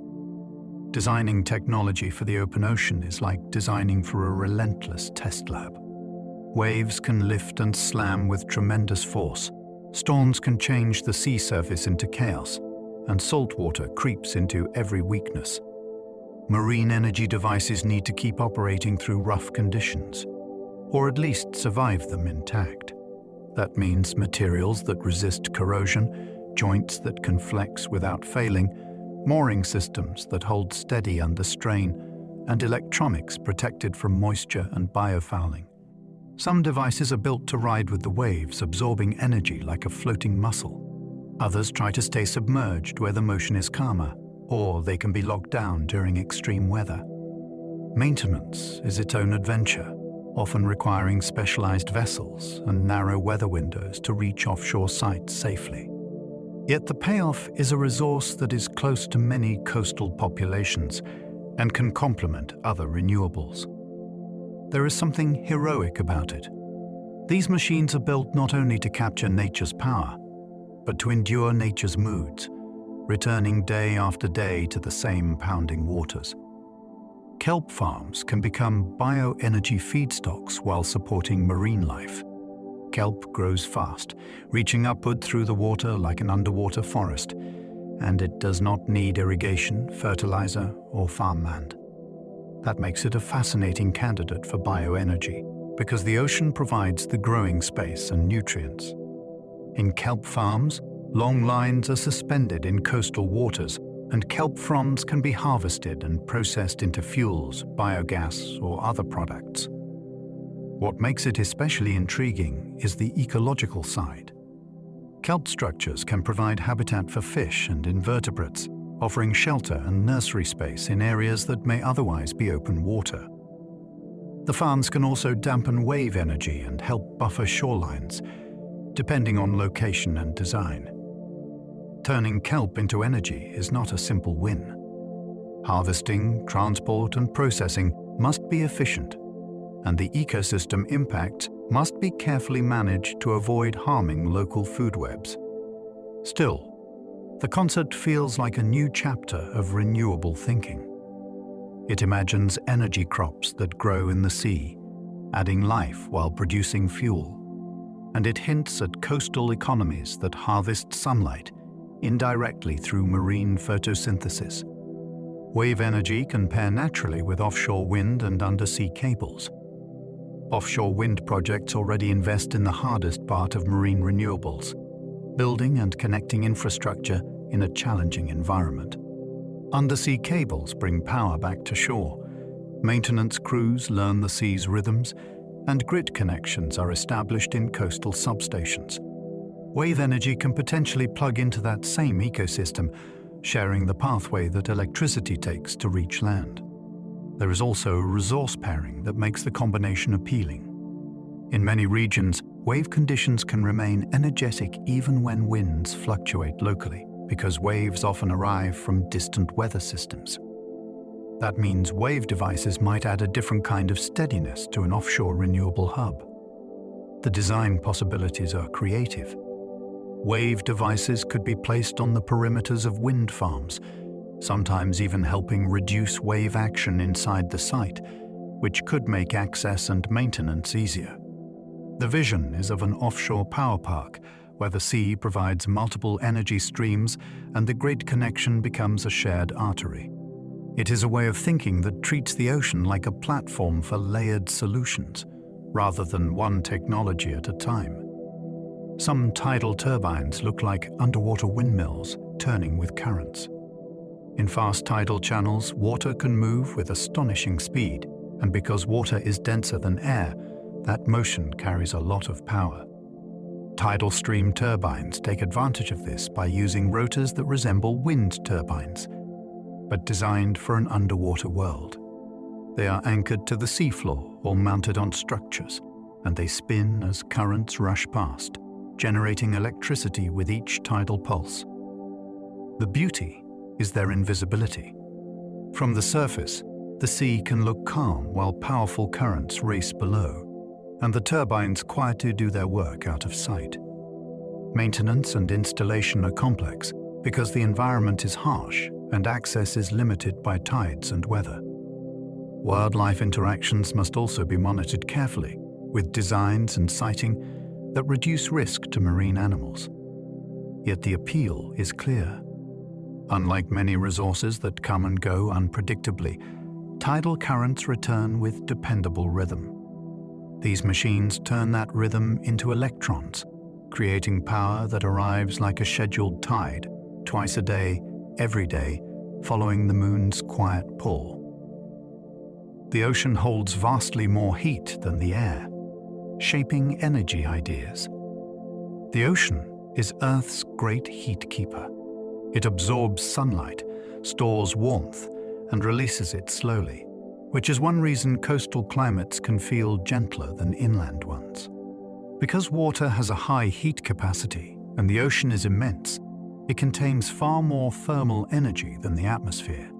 That fact is more than trivia. It shapes how we think about renewable systems that use heat, from ocean thermal technologies to coastal heat exchange for buildings. It also explains why the ocean can buffer temperature swings, even as it quietly takes on much of the excess heat from global warming. For energy thinkers, the ocean's heat storage is both an opportunity and a warning.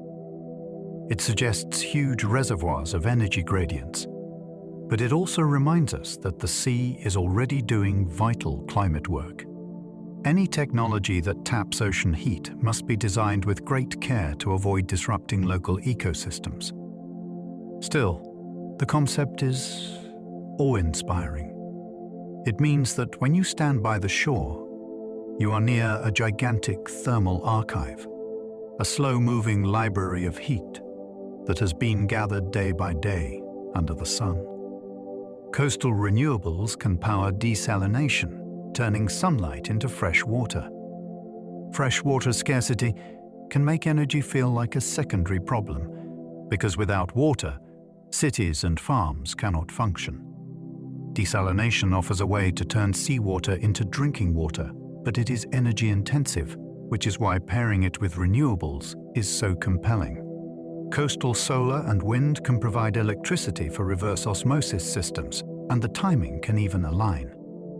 Sunny, hot periods often increase both solar output and water demand.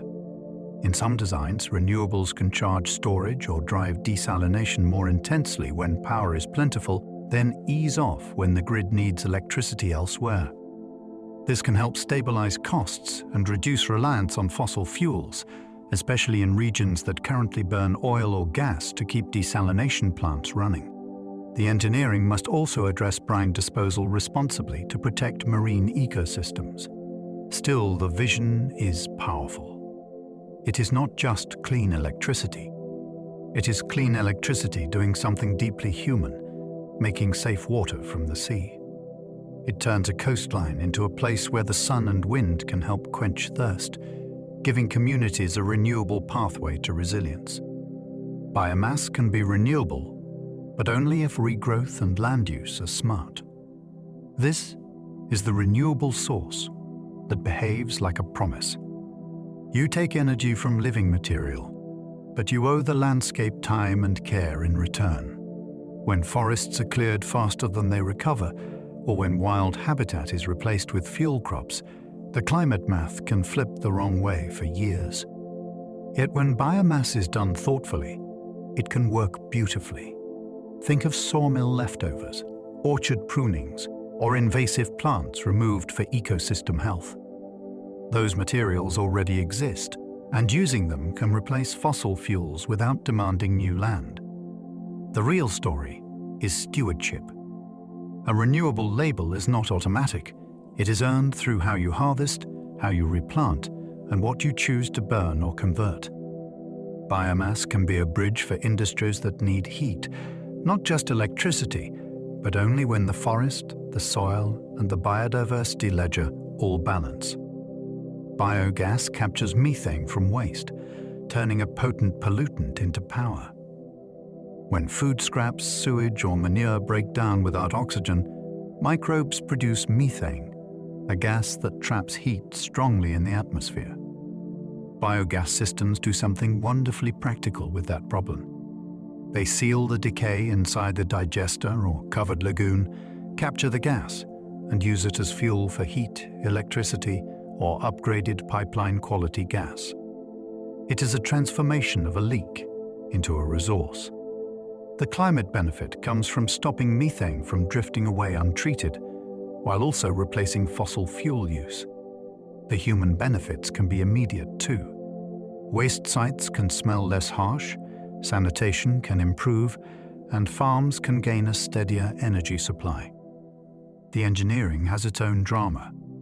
Operators must keep microbes comfortable, manage temperature and acidity, and prevent foaming or clogging. When it works, it feels like a quiet magic trick. Yesterday's waste becomes tomorrow's light, and an invisible pollutant becomes a controlled, useful flame. Landfills can be tapped like energy wells using methane collection. A landfill is not a dead pile. Deep inside, trash continues to decompose for years, producing gas that seeps upward unless it is captured. Engineers can drill wells into the landfill and connect them with a network of pipes that pull the gas out under gentle suction, almost like harvesting air from underground. That gas can be burned in engines or turbines to make electricity, or refined and used as fuel. There is something oddly satisfying about it, because it treats pollution like a solvable engineering problem, not a vague guilt. It also improves safety, since unmanaged methane can create fire risks. The tricky part is variability. Landfill gas changes over time as waste ages, and it can contain impurities that need careful cleaning to protect equipment. Still, it is a compelling bridge strategy. While society works to reduce waste, existing landfills can be turned into temporary energy sources, capturing emissions that would otherwise drift into the sky. Anaerobic digesters can make gas from manure, reducing farm odors too. On many farms, manure is both valuable and challenging.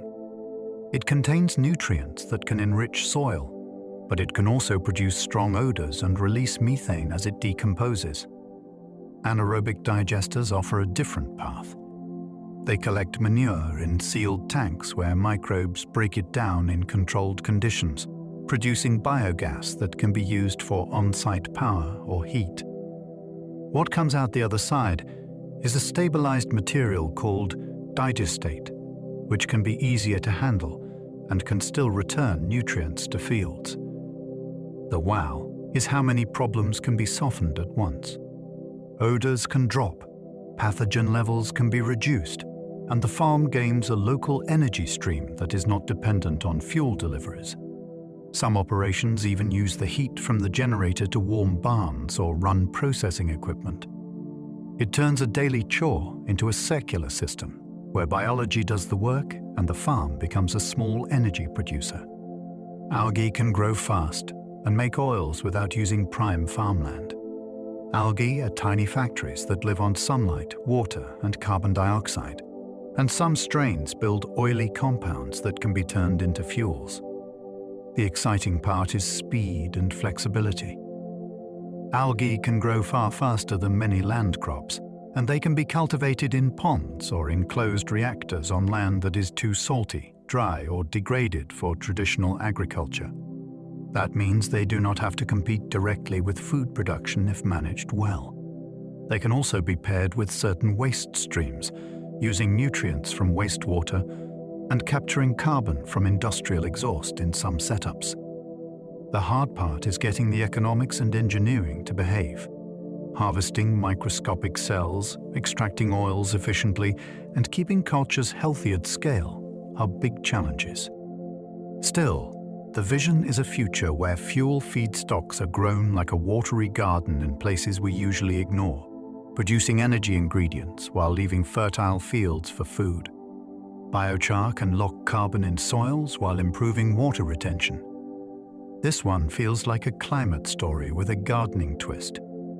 Biochar is a charcoal-like material made by heating biomass in low oxygen, a process that turns part of the plant carbon into a stable form that can persist in soils for a long time. Instead of that carbon returning quickly to the air, it can stay stored underground.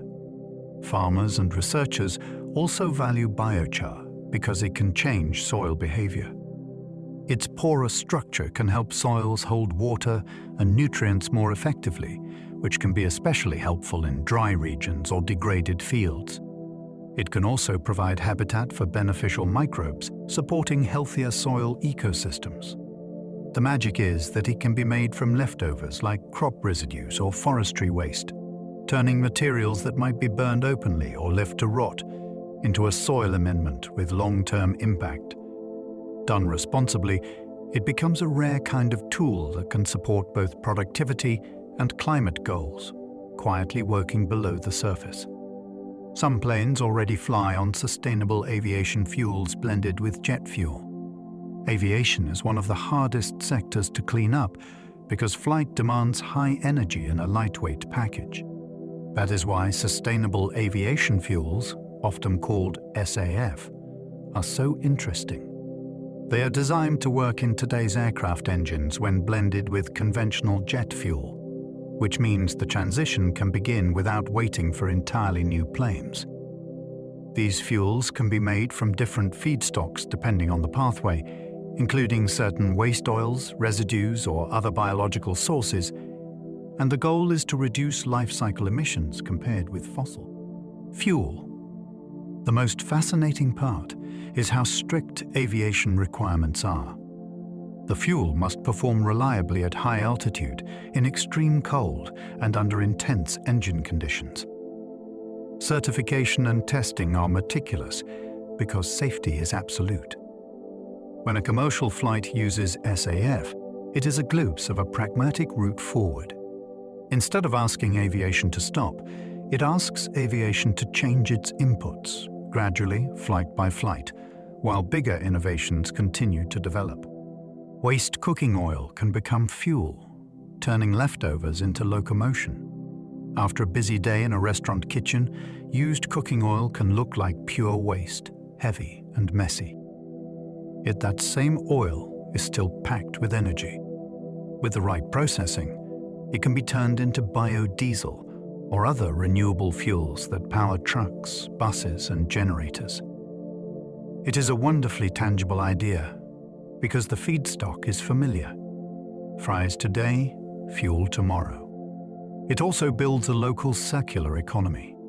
Collection companies gather oil that might otherwise be dumped improperly, which protects waterways and sewers, and then refiners convert it into a cleaner burning fuel. The supply is limited, so it will not replace all petroleum, but it can make a real dent in specific fleets or regions.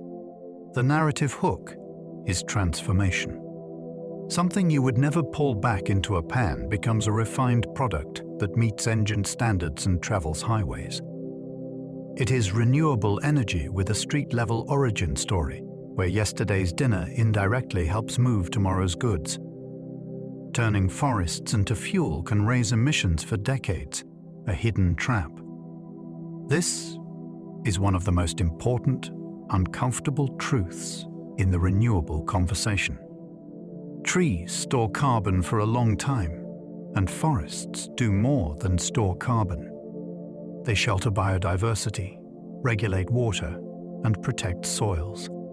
If a forest is cut and burned for energy, the carbon enters the atmosphere quickly, while regrowth can take decades to reabsorb it. During that time, the atmosphere is carrying an extra load, which undermines near-term climate goals. This is sometimes called a carbon debt, and it can be especially harmful if mature forests are treated as fuel simply because they are biomass. That does not mean all wood energy is wrong. Using true residues that would decay anyway, or improving forest health by removing dangerous excess material in some contexts, can be very different. The trap is pretending all biomass is equal. Sustainable energy is not only about what you burn, it is about what you protect and how long the planet has to wait for payback. Advanced biofuels aim to use crop residues, not food crops. Imagine making fuel from the parts of agriculture that usually get left behind. Corn stalks, wheat straw, rice husks, and other residues contain energy-rich cellulose and hemicellulose. But turning them into liquid fuels requires breaking tough plant fibers down into usable molecules. That is the challenge advanced biofuels are trying to solve with enzymes, heat, catalysts, and clever chemistry. The appeal is clear. If fuels can come from leftovers instead of edible crops, it reduces pressure on food markets and avoids dedicating new land to energy farming. It can also create new revenue streams for farmers while encouraging better management of residues that might otherwise be burned in open fields. The caution is also clear. Soil needs organic matter, and removing too much residue can harm soil health, so sustainable harvesting limits matter. When done carefully, advanced biofuels become a story of using what already exists, extracting more value from the same harvest, and turning the overlooked parts of plants into motion for trucks, ships, and machines. Grid-scale batteries can smooth solar and wind, shifting energy by hours.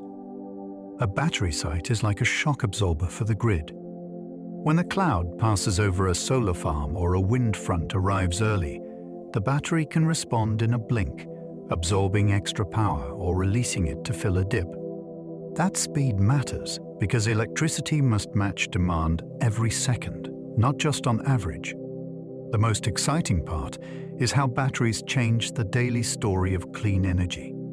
Sunshine often peaks at midday, while household demand tends to climb in the late afternoon and evening. A battery can quietly move that midday surplus into dinnertime light, turning a spiky supply into a smoother service people can rely on.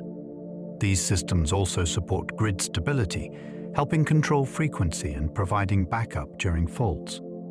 You can think of them as a new kind of infrastructure, more like a digital tool than a traditional power plant.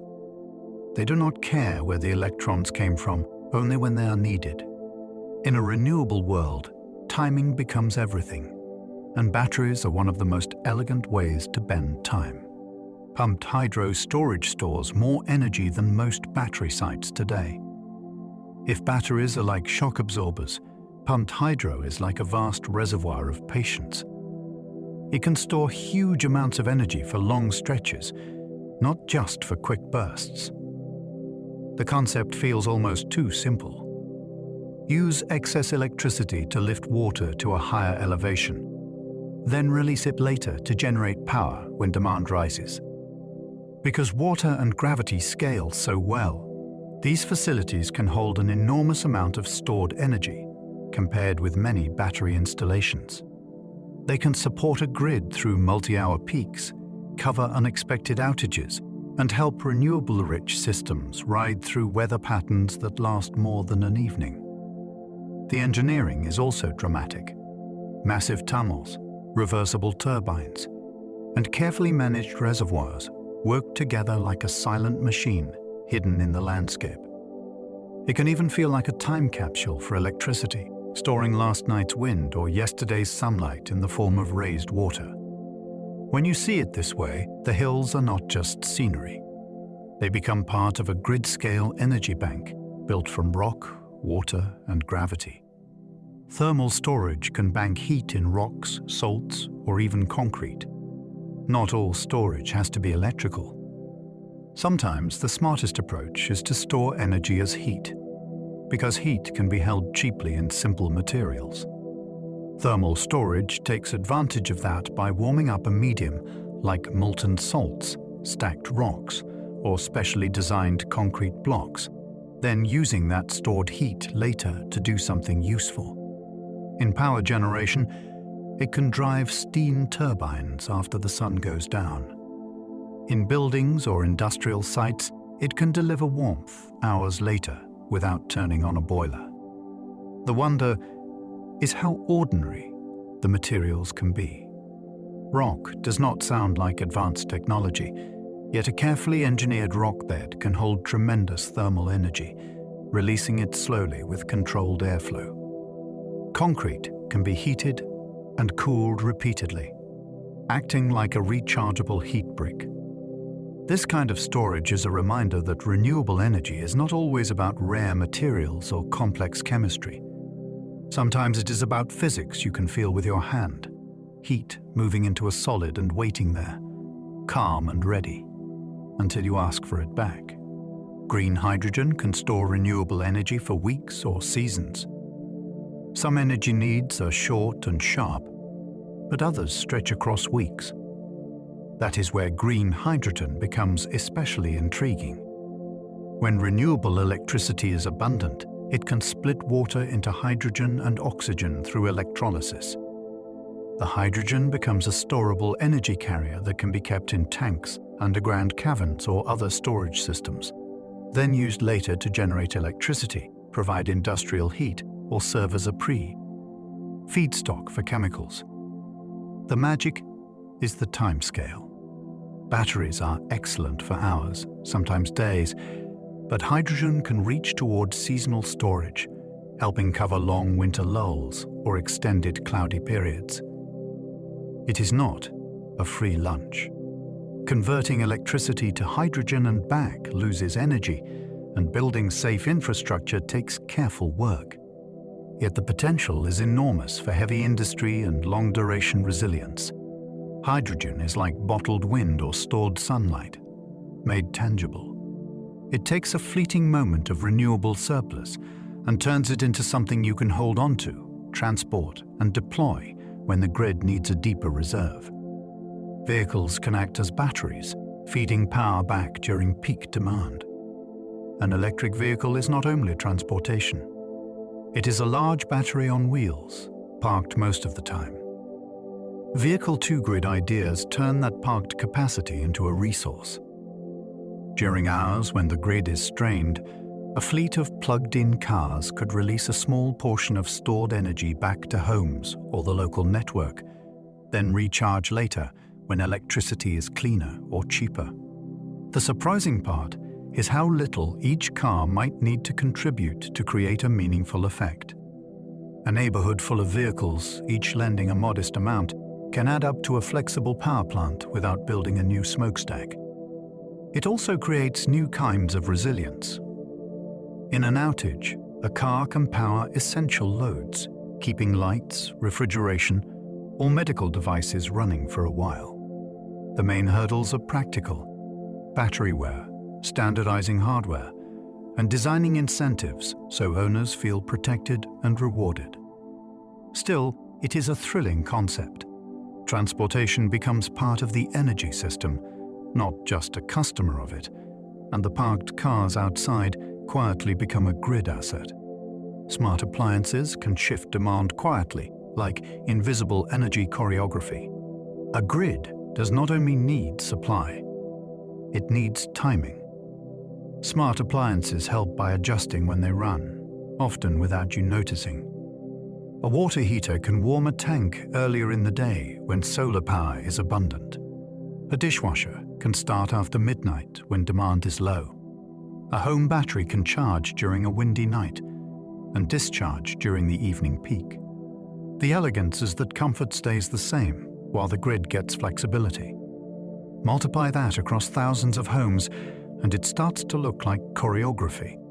Millions of tiny decisions aligning to smooth out the energy system.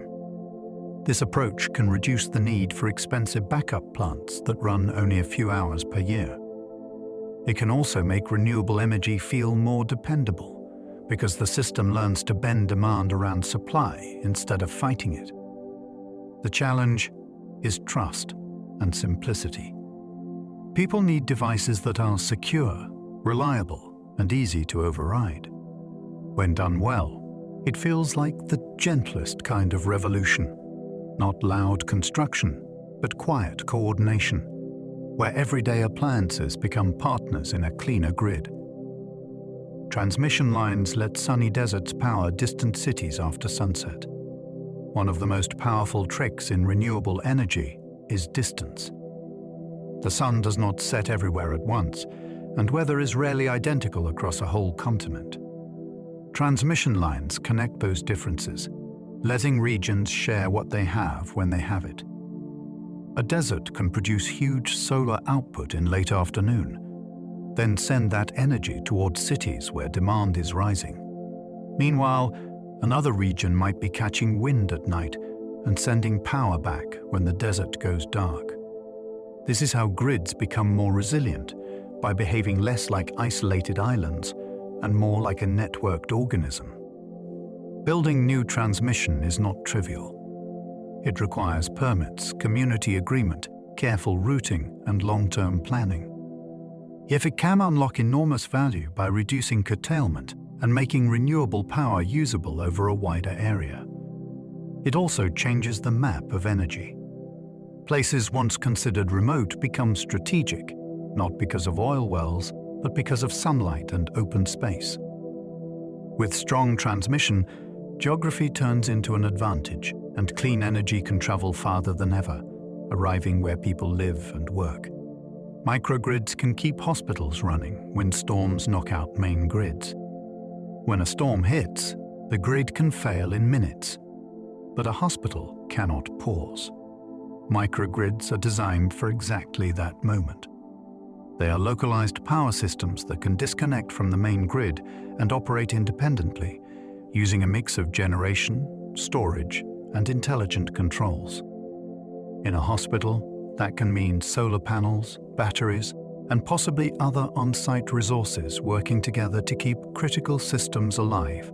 Operating rooms, refrigeration for medicines, oxygen equipment, and communications. The beauty is not only in survival, but in smoothness. A well-designed microgrid can transition quickly, reducing the risk of damaging sensitive equipment during outages. It can also lower costs during normal times by using stored energy during peak prices or by providing grid services. Microgrids turn resilience into something built, not hoped for. They make reliability feel local and intentional, like having a lighthouse that stays lit through the storm. When you think about energy as healthcare infrastructure, microgrids become more than engineering. They become peace of mind. Modern grids need flexibility as much as they need generation. For most of the last century, the grid was built around power plants that could be commanded like machines. Demand rose and supply followed. A renewable heavy grid flips that script. Supply is abundant but variable, so the grid must become more flexible, capable of balancing through many tools at once. Flexibility can come from storage, fast response power electronics, smarter forecasting, stronger transmission, and loads that can shift timing. It also comes from market design and planning, because software and rules can be as important as wires. The fascinating thing is that this turns the grid into a living system. It is no longer just a pipeline for electricity. It is a responsive network that senses conditions and adjusts constantly. When flexibility is high, renewables can reach higher shares without sacrificing reliability. When flexibility is low, clean energy gets wasted through curtailment or backup fossil plants stay on. The shift is psychological as well as technical. We stop thinking only about building more generation and start thinking about building a better grid, one that can dance with weather instead of resisting it. Demand response can be cheaper than building new power plants. Sometimes the cheapest energy is the energy you do not have to generate at all. Demand response is a way to reduce or shift electricity use during peak times, when the grid is strained and power is most expensive. Instead of constructing a new power plant that might run only a handful of hours per year, utilities can pay businesses or households to temporarily lower demand. A factory might pause a non-critical process for an hour. A building might adjust its cooling slightly.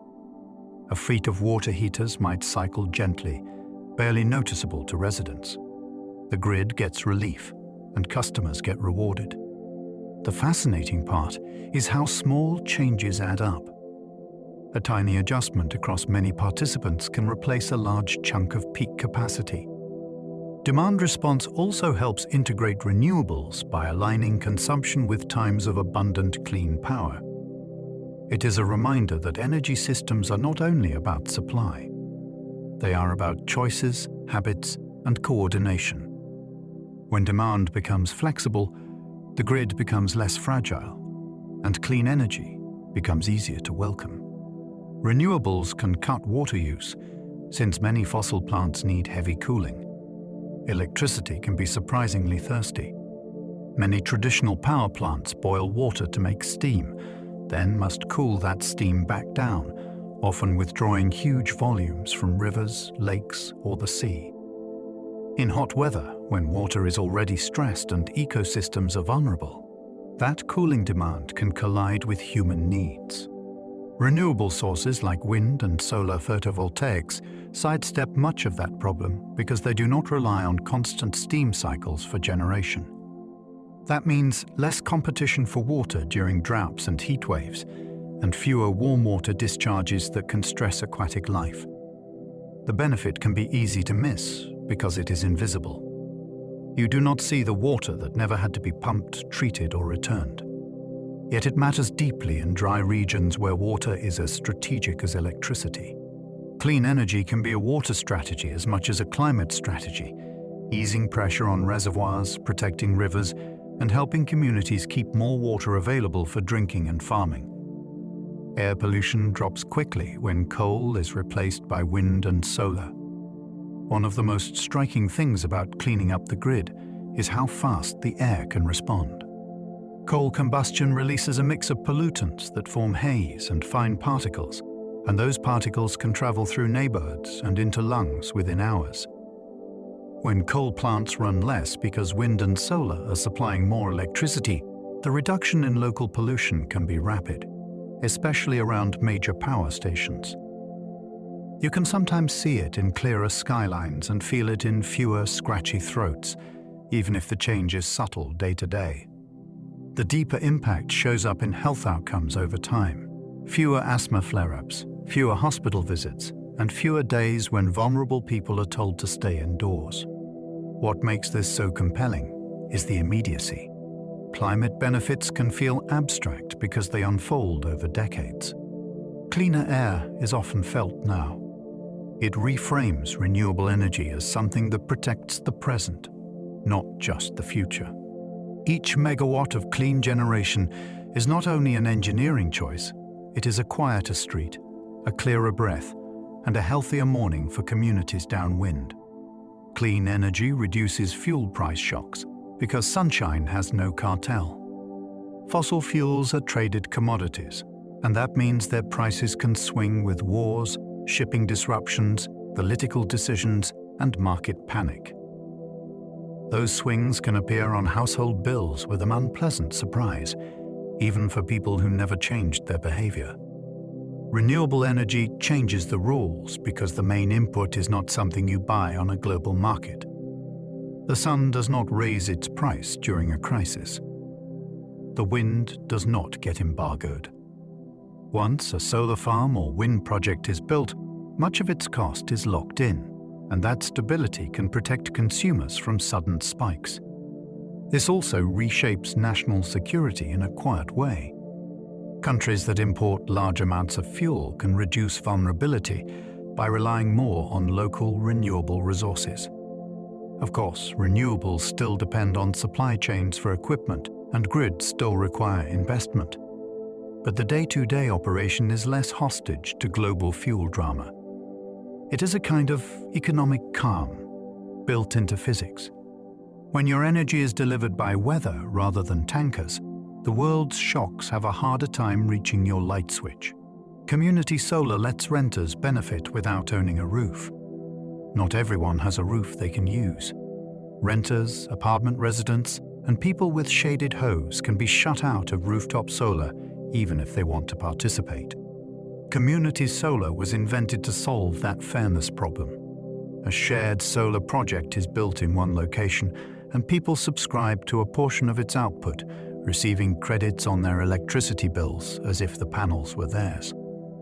It turns clean energy into something you can join, not something you must own property to access. The feeling is powerful.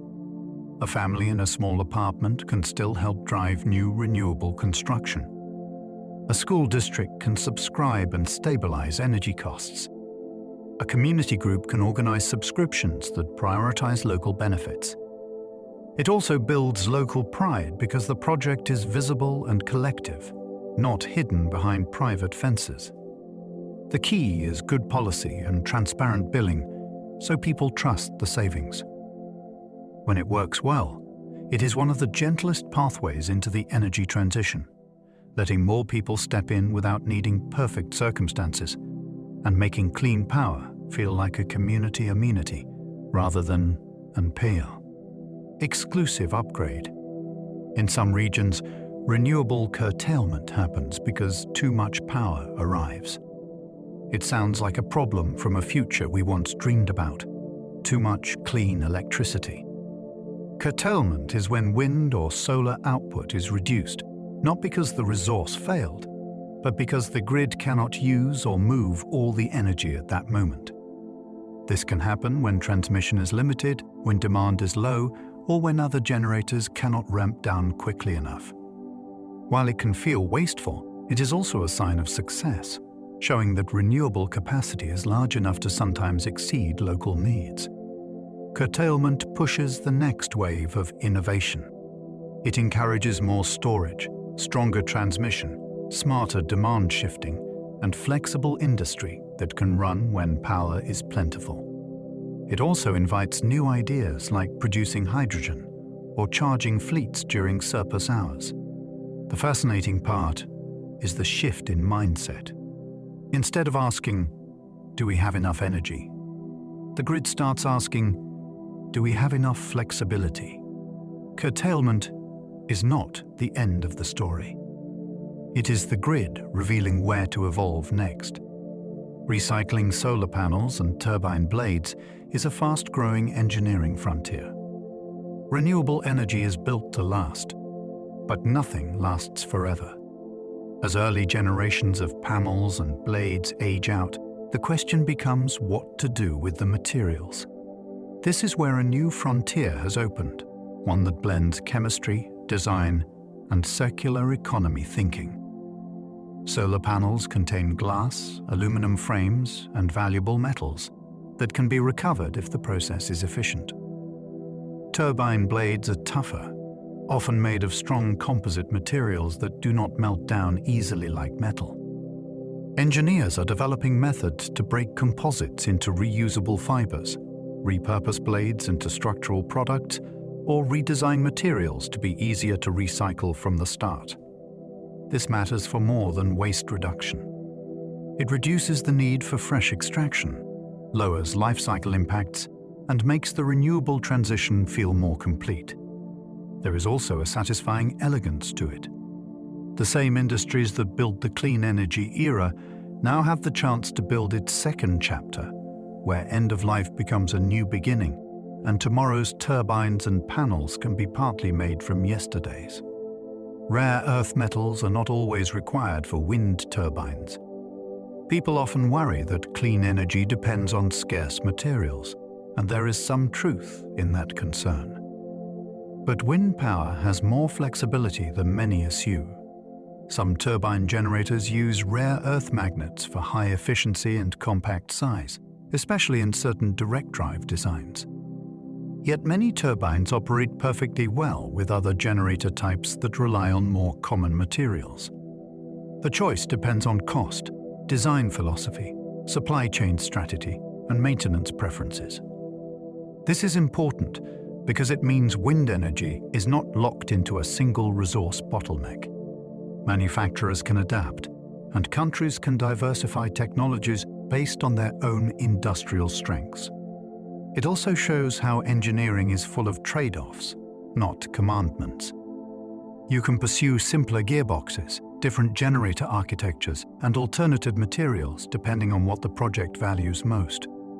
The deeper fascination is that the wind itself does not care what metal you choose.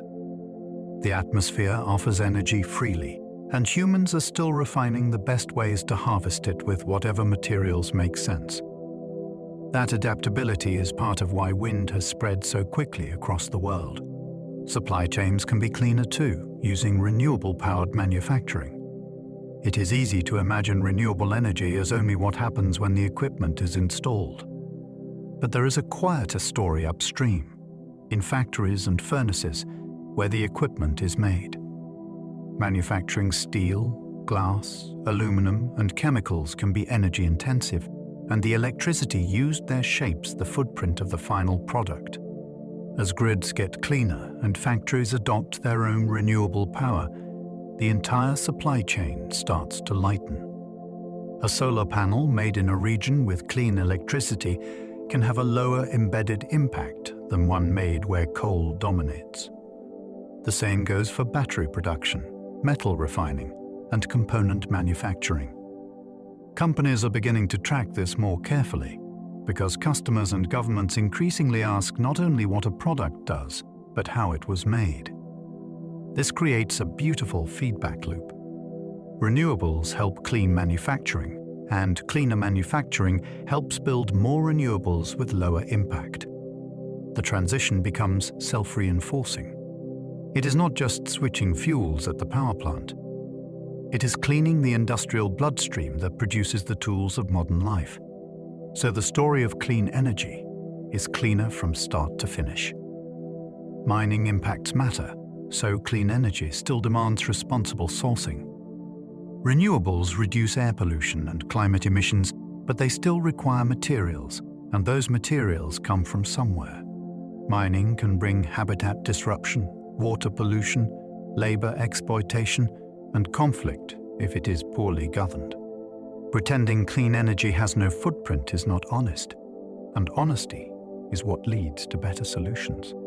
Responsible sourcing means stronger environmental standards, safer working conditions, transparency about where materials originate, and recycling systems that reduce the need for new extraction. It also means smarter design, using less material, substituting abundant elements where possible, and building products that can be repaired and reused. This is the real maturity of the energy transition. It is not only about replacing smokestacks.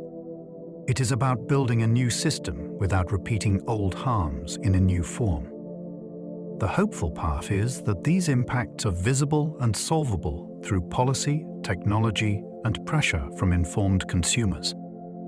Clean energy can be cleaner still, but only if we care about the whole chain, from the mine to the wire to the finished machine. Energy efficiency is the quiet twin of renewables, shrinking what we must generate.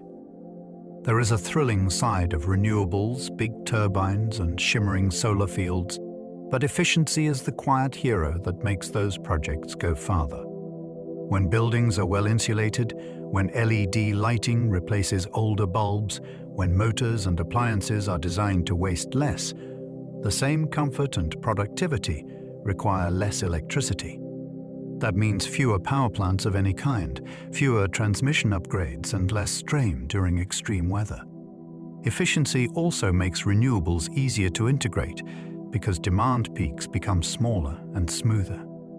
The most interesting thing about efficiency is that it is often invisible. You do not feel insulation working. You do not hear a high-efficiency motor saving power. Yet the savings accumulate every hour, quietly reducing costs and emissions. It is like tightening a leaky system so every drop counts. In many cases, efficiency upgrades pay back quickly through lower bills, which makes them a practical first step in the energy transition. Renewables change where energy comes from. Efficiency changes how much we need in the first place, and that partnership is one of the most powerful combinations on Earth. Heat pumps can deliver multiple units of heat per unit of electricity. It sounds like a trick until you picture what is really happening. A heat pump is not making heat from scratch the way a toaster does. It is moving heat, gathering low-grade warmth from outdoor air or the ground, and concentrating it indoors. Because of that, a single unit of electricity can drive the transfer of several units of usable heat. The result is a kind of energy multiplication that feels almost unfair, especially in well-insulated homes where the heat you deliver stays put. Modern systems can work in surprisingly cold climates, using clever refrigerants, variable speed compressors, and smart controls that adjust smoothly instead of cycling harshly. This makes heat pumps a perfect partner for renewable electricity. When wind is strong at night or solar is abundant during the day, that clean power can be turned into comfort with impressive efficiency. It also changes the sound of winter. Instead of a furnace igniting in bursts, you get a steady, gentle warmth, as if the house is quietly borrowing heat from the world outside. Induction stoves can cut indoor pollution compared with burning gas. Cooking is one of the most intimate energy uses in a home, happening right where people breathe. Gas stoves release combustion byproducts directly into kitchens, including nitrogen dioxide and tiny particles, especially when ventilation is weak. Induction cooking sidesteps that because it does not burn anything. It uses an electromagnetic field to heat the pot itself, meaning the pan becomes the heat source while the surrounding air stays cleaner. The experience is also surprisingly responsive. Water can boil quickly, heat changes feel immediate, and the stovetop surface often stays cooler than traditional electric coils because it is not the main thing being heated. For families, this can mean a calmer kitchen with less lingering odor and fewer invisible irritants. It can also mean safer cooking for small children, since spills are less likely to bake onto a scorching surface. Induction is not just a gadget upgrade. It is a quiet shift in indoor environment, turning the kitchen from a tiny combustion site into a cleaner, more controllable workspace that pairs naturally with renewable electricity. Electric buses can use regenerative braking, recapturing energy at stops. City buses are always stopping, always starting, and that stop-and-go pattern can waste enormous energy in traditional vehicles as heat from braking. Electric buses can turn that waste into a return. When the driver brakes, the motor can act like a generator, converting motion back into electricity and sending it into the battery. Each stop becomes a small recharge, which is beautifully suited to routes full of traffic lights and passenger pickups. The benefits ripple outward. Less brake wear can mean lower maintenance and fewer brake dust particles in the air. The ride can feel smoother, too, because regenerative braking can be controlled with precision rather than relying only on friction. For transit agencies, the energy savings can make routes more efficient and predictable. The bigger story is how cities sound and smell. Electric buses can be quieter at low speeds and free of tailpipe fumes at the curb where people wait. When powered by clean electricity, a daily commute becomes part of the renewable transition, one stop at a time, turning the rhythm of urban movement into an energy recovery system. Green steel can be made using hydrogen instead of coal. Steel is the skeleton of modern life, but traditional steelmaking often relies on coal-derived carbon to pull oxygen out of iron ore, releasing large amounts of carbon dioxide in the process. Green steel proposes a different chemistry. Use hydrogen as the reducing agent instead, so the main byproduct becomes water vapor rather than carbon emissions. It is a stunning shift because it changes one of the most foundational industrial reactions on Earth. The challenge is scale and cost. Hydrogen must be produced cleanly, reliably, and in huge quantities, and steel plants must be redesigned or retrofitted to handle new processes safely. But the promise is enormous. Bridges, rail lines, cars, and buildings could be built with dramatically lower climate impact. It also creates a new kind of industrial ecosystem. Renewable electricity makes hydrogen. Hydrogen helps make steel, and cleaner steel helps build more renewable infrastructure. There is a sense of the future in it. The same material that built the fossil era could help build the post-fossil era, not by disappearing, but by changing how it is born. Some cement plants use electrified kilns and captured carbon to cut emissions. Cement is everywhere, yet its climate impact is often invisible to the people walking on sidewalks. Emissions come from two places: the heat needed to run kilns and the chemical reaction that releases carbon dioxide when limestone becomes clinker.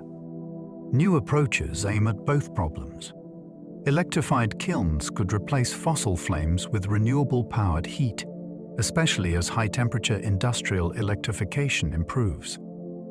At the same time, carbon capture systems can trap carbon dioxide from kiln exhaust, preventing it from entering the atmosphere and potentially sending it for storage or use in new materials. There are also alternative cement chemistries and additives that reduce the amount of clinker needed in the first place, making each ton less polluting. The fascination here is that it is not one silver bullet. It is a bundle of strategies working together, like redesigning a recipe while also changing the oven.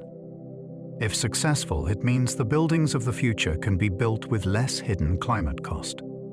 The concrete under our feet could become part of the solution, not just part of the problem. Renewable-powered desalination can turn sun and wind into drinking water. When you live near the ocean, it can feel cruel to be thirsty with all that water nearby. Desalination offers a path, but it traditionally comes with heavy energy demands.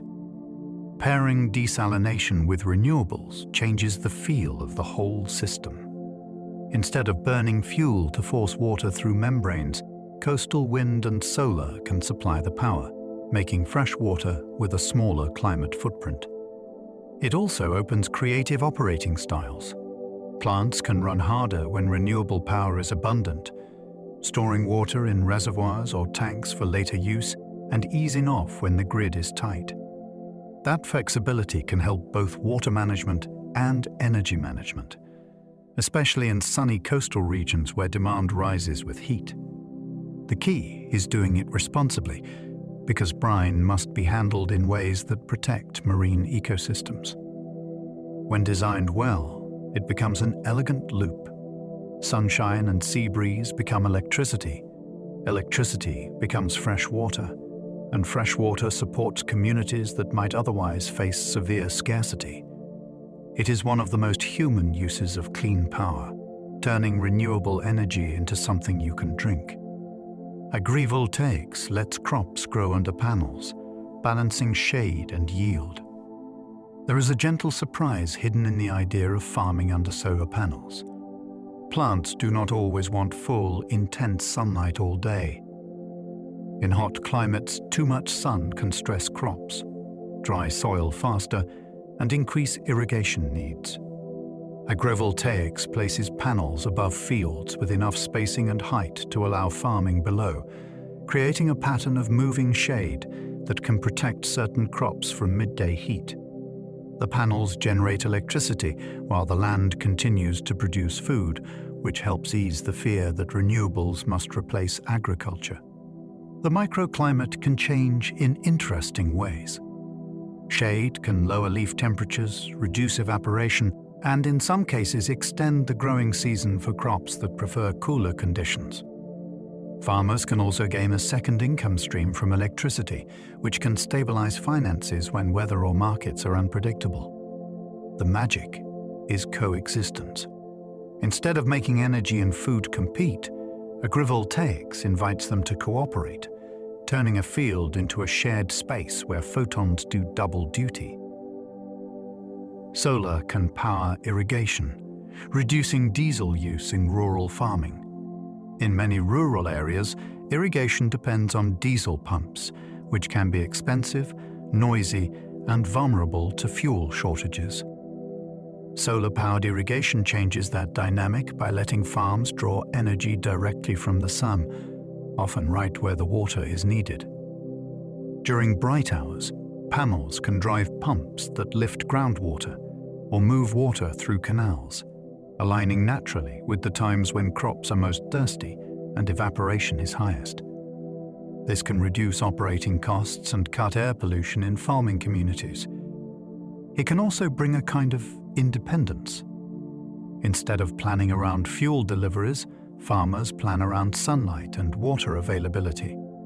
Some systems include storage or hybrid designs, so pumping can continue when light fades.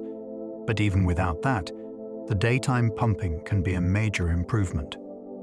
The deeper story is how energy access shapes agriculture. Reliable pumping can mean higher yields, more stable incomes, and better food security.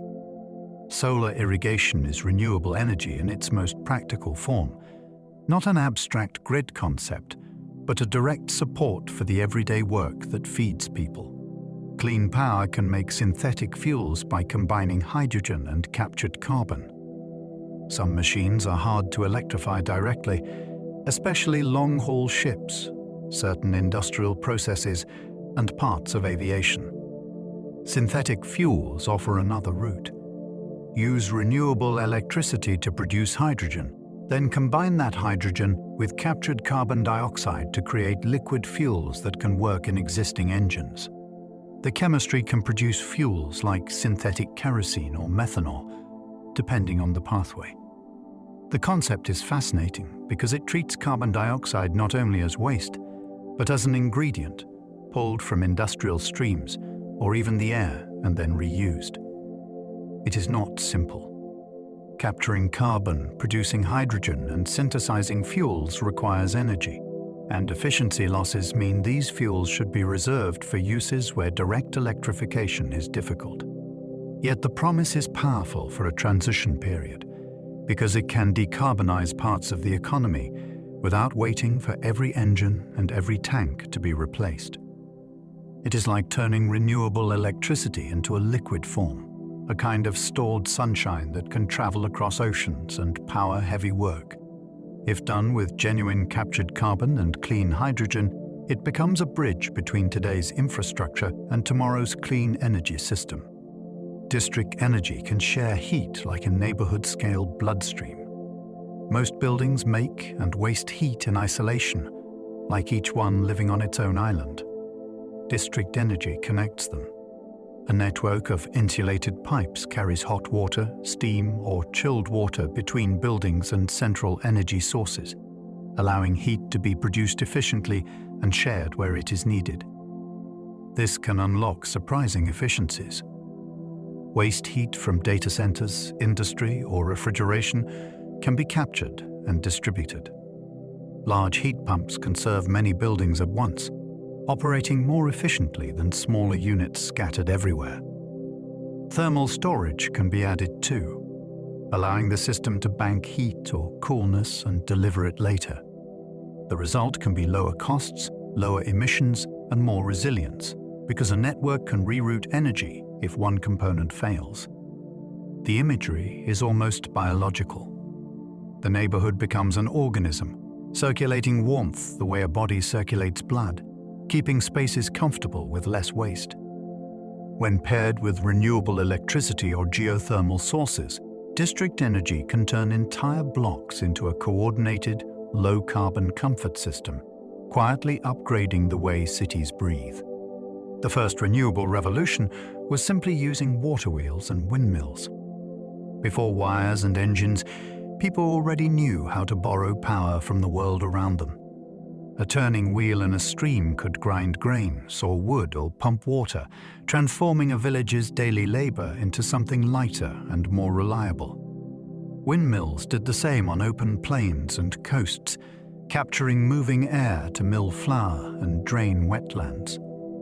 What makes this feel like a revolution is that it was not about discovering a new resource. It was about discovering leverage. Instead of muscles doing repetitive work, nature's motion did it continuously. These machines also trained humanity to think in systems: water management, gearing, maintenance, and sharing a resource fairly. In a quiet way, they were the ancestors of today's grids. Renewable energy can feel modern, but its roots are ancient. The earliest chapters were written in wood, stone, and clever mechanics, proving that clean power is not a sudden invention. It is an old relationship, renewed again and again with better tools. Early ships used wind power for global trade long before engines.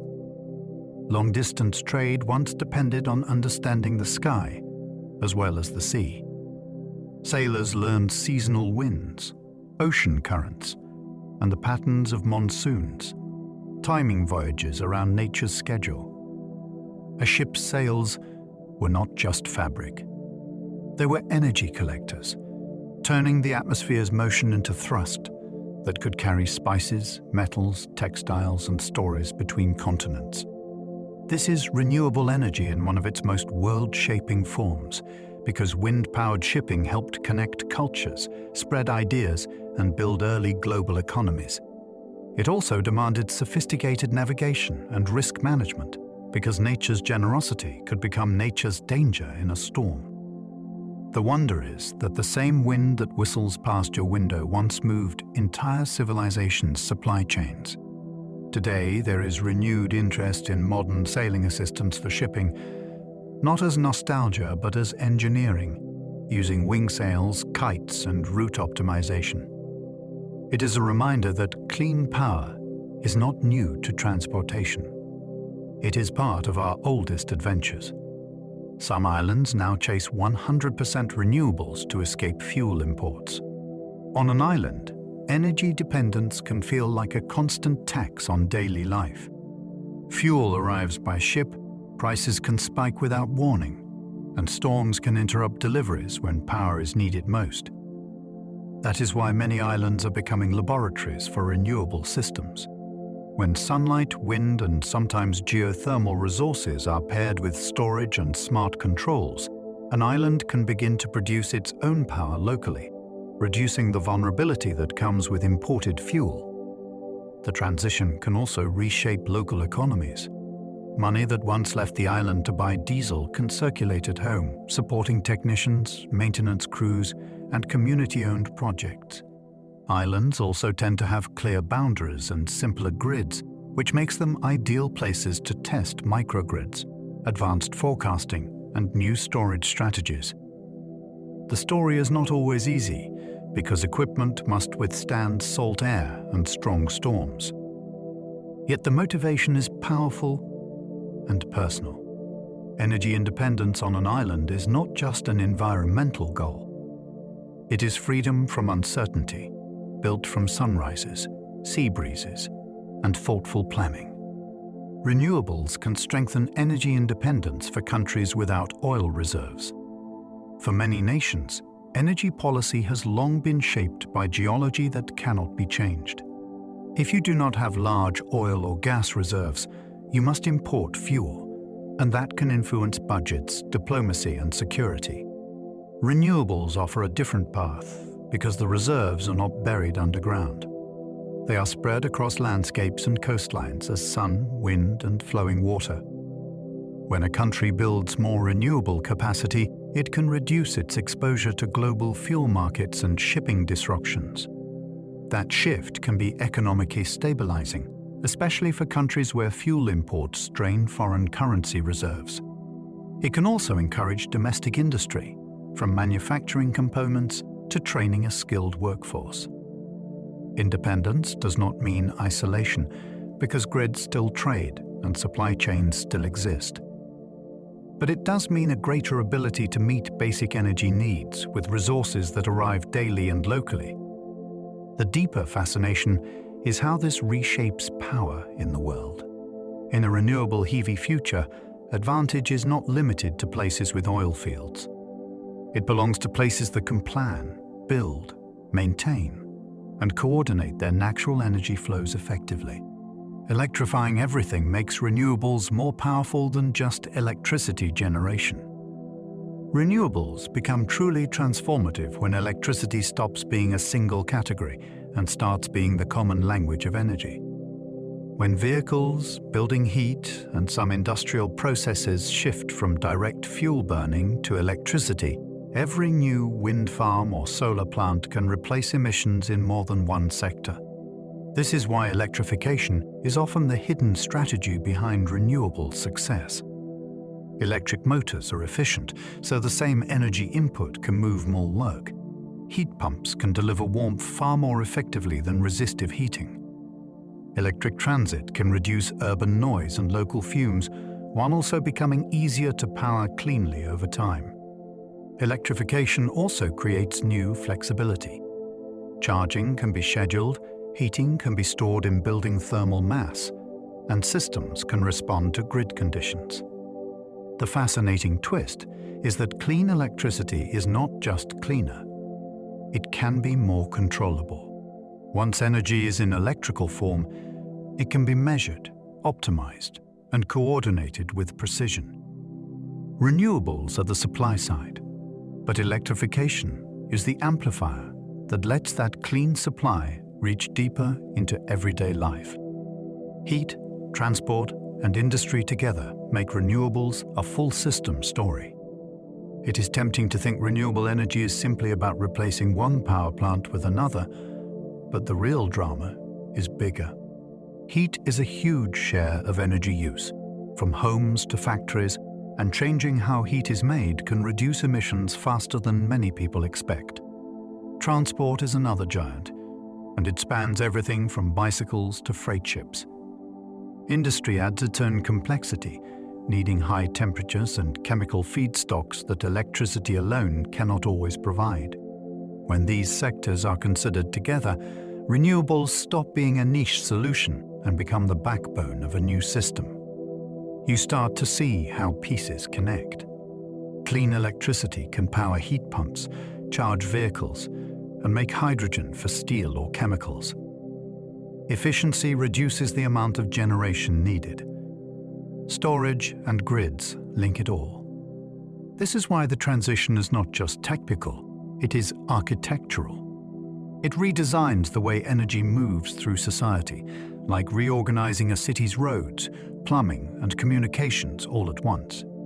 The full system view is where renewable energy becomes truly awe-inspiring, because it shows how a cleaner future is built through coordination, not just invention. New building codes can turn cities into huge efficiency and solar projects. A building code can sound boring, but it can quietly reshape an entire city's energy destiny. When codes require better insulation, airtight construction, efficient windows, and modern heating and cooling systems, every new building becomes easier to power cleanly for decades.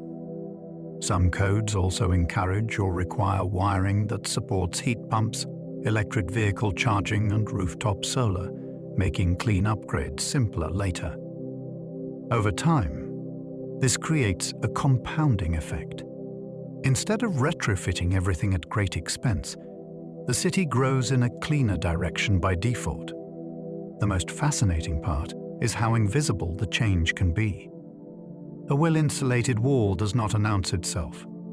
A properly sealed building does not create headlines. Yet these choices can reduce peak demand, lower bills, and make renewable integration much easier. Codes can also improve comfort, keeping indoor temperatures steadier and reducing drafts and humidity problems. When you zoom out, a city becomes a long-term project, and building codes become the quiet pen that writes its energy future. They can turn millions of square meters into a coordinated efficiency machine, ready to be powered by sun and wind. Energy storage costs have fallen sharply, changing what grids can do. There was a time when storing electricity at large scale felt like a luxury. Then costs began falling, driven by manufacturing scale, improved chemistries, and global demand from electronics and vehicles. As storage becomes more affordable, it changes the grid's personality. Solar and wind stop being limited to when the weather allows and start becoming resources that can be shifted into evenings, early mornings, or emergency moments. Storage can also provide fast grid services, smoothing frequency and reducing the need to keep fossil plants idling as insurance. The exciting part is that storage invites creativity. Different durations and technologies can be matched to different needs, from short bursts for stability to longer storage for shifting energy across the day. It also changes planning. Instead of building a new gas peaker for rare peaks, a utility might add batteries near a substation and solve congestion, reliability, and capacity all at once. Falling storage costs do not solve every challenge, but they open doors that used to be locked. They make a high renewables grid feel less like a fragile balancing act and more like a robust system with options. The fastest path to cleaner air is often local renewable deployment. Big national plans matter, but air quality is lived locally. A neighborhood downwind of a polluting plant does not experience emissions as a global average. It experiences them as a daily reality. Deploying renewables close to where dirty generation is displaced can bring quick improvements, especially when paired with retiring or reducing high-emitting sources. Local renewables can also reduce the need to run older, dirtier peaking units that operate during hot afternoons or cold snaps, precisely when air can already be strained. The story becomes even more powerful when clean power supports electrification of buses, buildings, and nearby industry, cutting pollution from multiple directions in the same region. Communities can also shape projects more directly when they are local, influencing siting, benefits, and ownership. The fascination is the immediacy. Clean air is not only a future promise, It can arrive within seasons when the right projects come online and the grid's dispatch changes. Local renewable deployment turns the energy transition into something you can taste and breathe, making the benefits personal and close, not distant and abstract. The renewable transition is already reshaping geopolitics, jobs, and daily life. Energy has always shaped the world's alliances and conflicts because it determines who has power, literally and politically. As renewables expand, that landscape begins to shift. Countries rich in sunlight and wind can become energy exporters through electricity, hydrogen, or renewable-based products, while nations built around fossil exports face pressure to adapt. Supply chains for clean technologies create new strategic dependencies, pushing governments to think about minerals, manufacturing, and recycling in a more serious way. At the same time, the transition reaches down into ordinary life. People notice quieter streets with electric buses, new job paths in installation and maintenance, and homes that can be warmed or cooled with cleaner electricity. Businesses adapt too, seeking stable energy prices and cleaner branding. The transition is not one event. It is a steady rewrite of how energy is produced, traded, and used, and the ripple effects are everywhere, from industrial strategy to household budgeting. The most interesting part is that it is happening while the old system still exists, so society is living in a hybrid era. That makes this moment uniquely dynamic, a rare period when the rules of energy are being rewritten in real time. As we come to the end of this gentle journey, it may help to notice how wide and quiet the story of renewable energy really is. We've drifted through sunlight falling on rooftops and deserts, through winds brushing coastlines and open plains, through rivers, tides, heat beneath the ground, and clever systems that learn how to listen to nature instead of overpower it.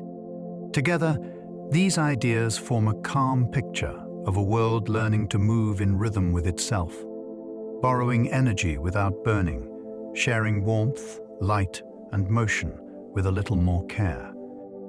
If your mind is still awake, you might enjoy letting these images settle. Picture panels resting in soft evening light, turbines turning slowly against the sky, water flowing through hidden channels, and cities humming more quietly as energy becomes cleaner and more patient. None of it needs to rush. The transition unfolds step by step, just as night does, gradually dimming the sharp edges of the day. If you've enjoyed spending this time here, you're always welcome to continue the journey. Another gentle video will be waiting on the screen, ready to carry your thoughts a little further if sleep hasn't arrived yet. And if you'd like to support these calm explorations, a like, a subscription, or a quiet comment can help this space grow and find others who need it. But for now, there's nothing left to learn or remember. Let the facts fade into feeling. Allow your breathing to slow, your shoulders to soften, and your thoughts to loosen their grip. The world outside will keep turning, the wind will keep blowing, and the sun will rise again when it's time. Sleep well, and good night.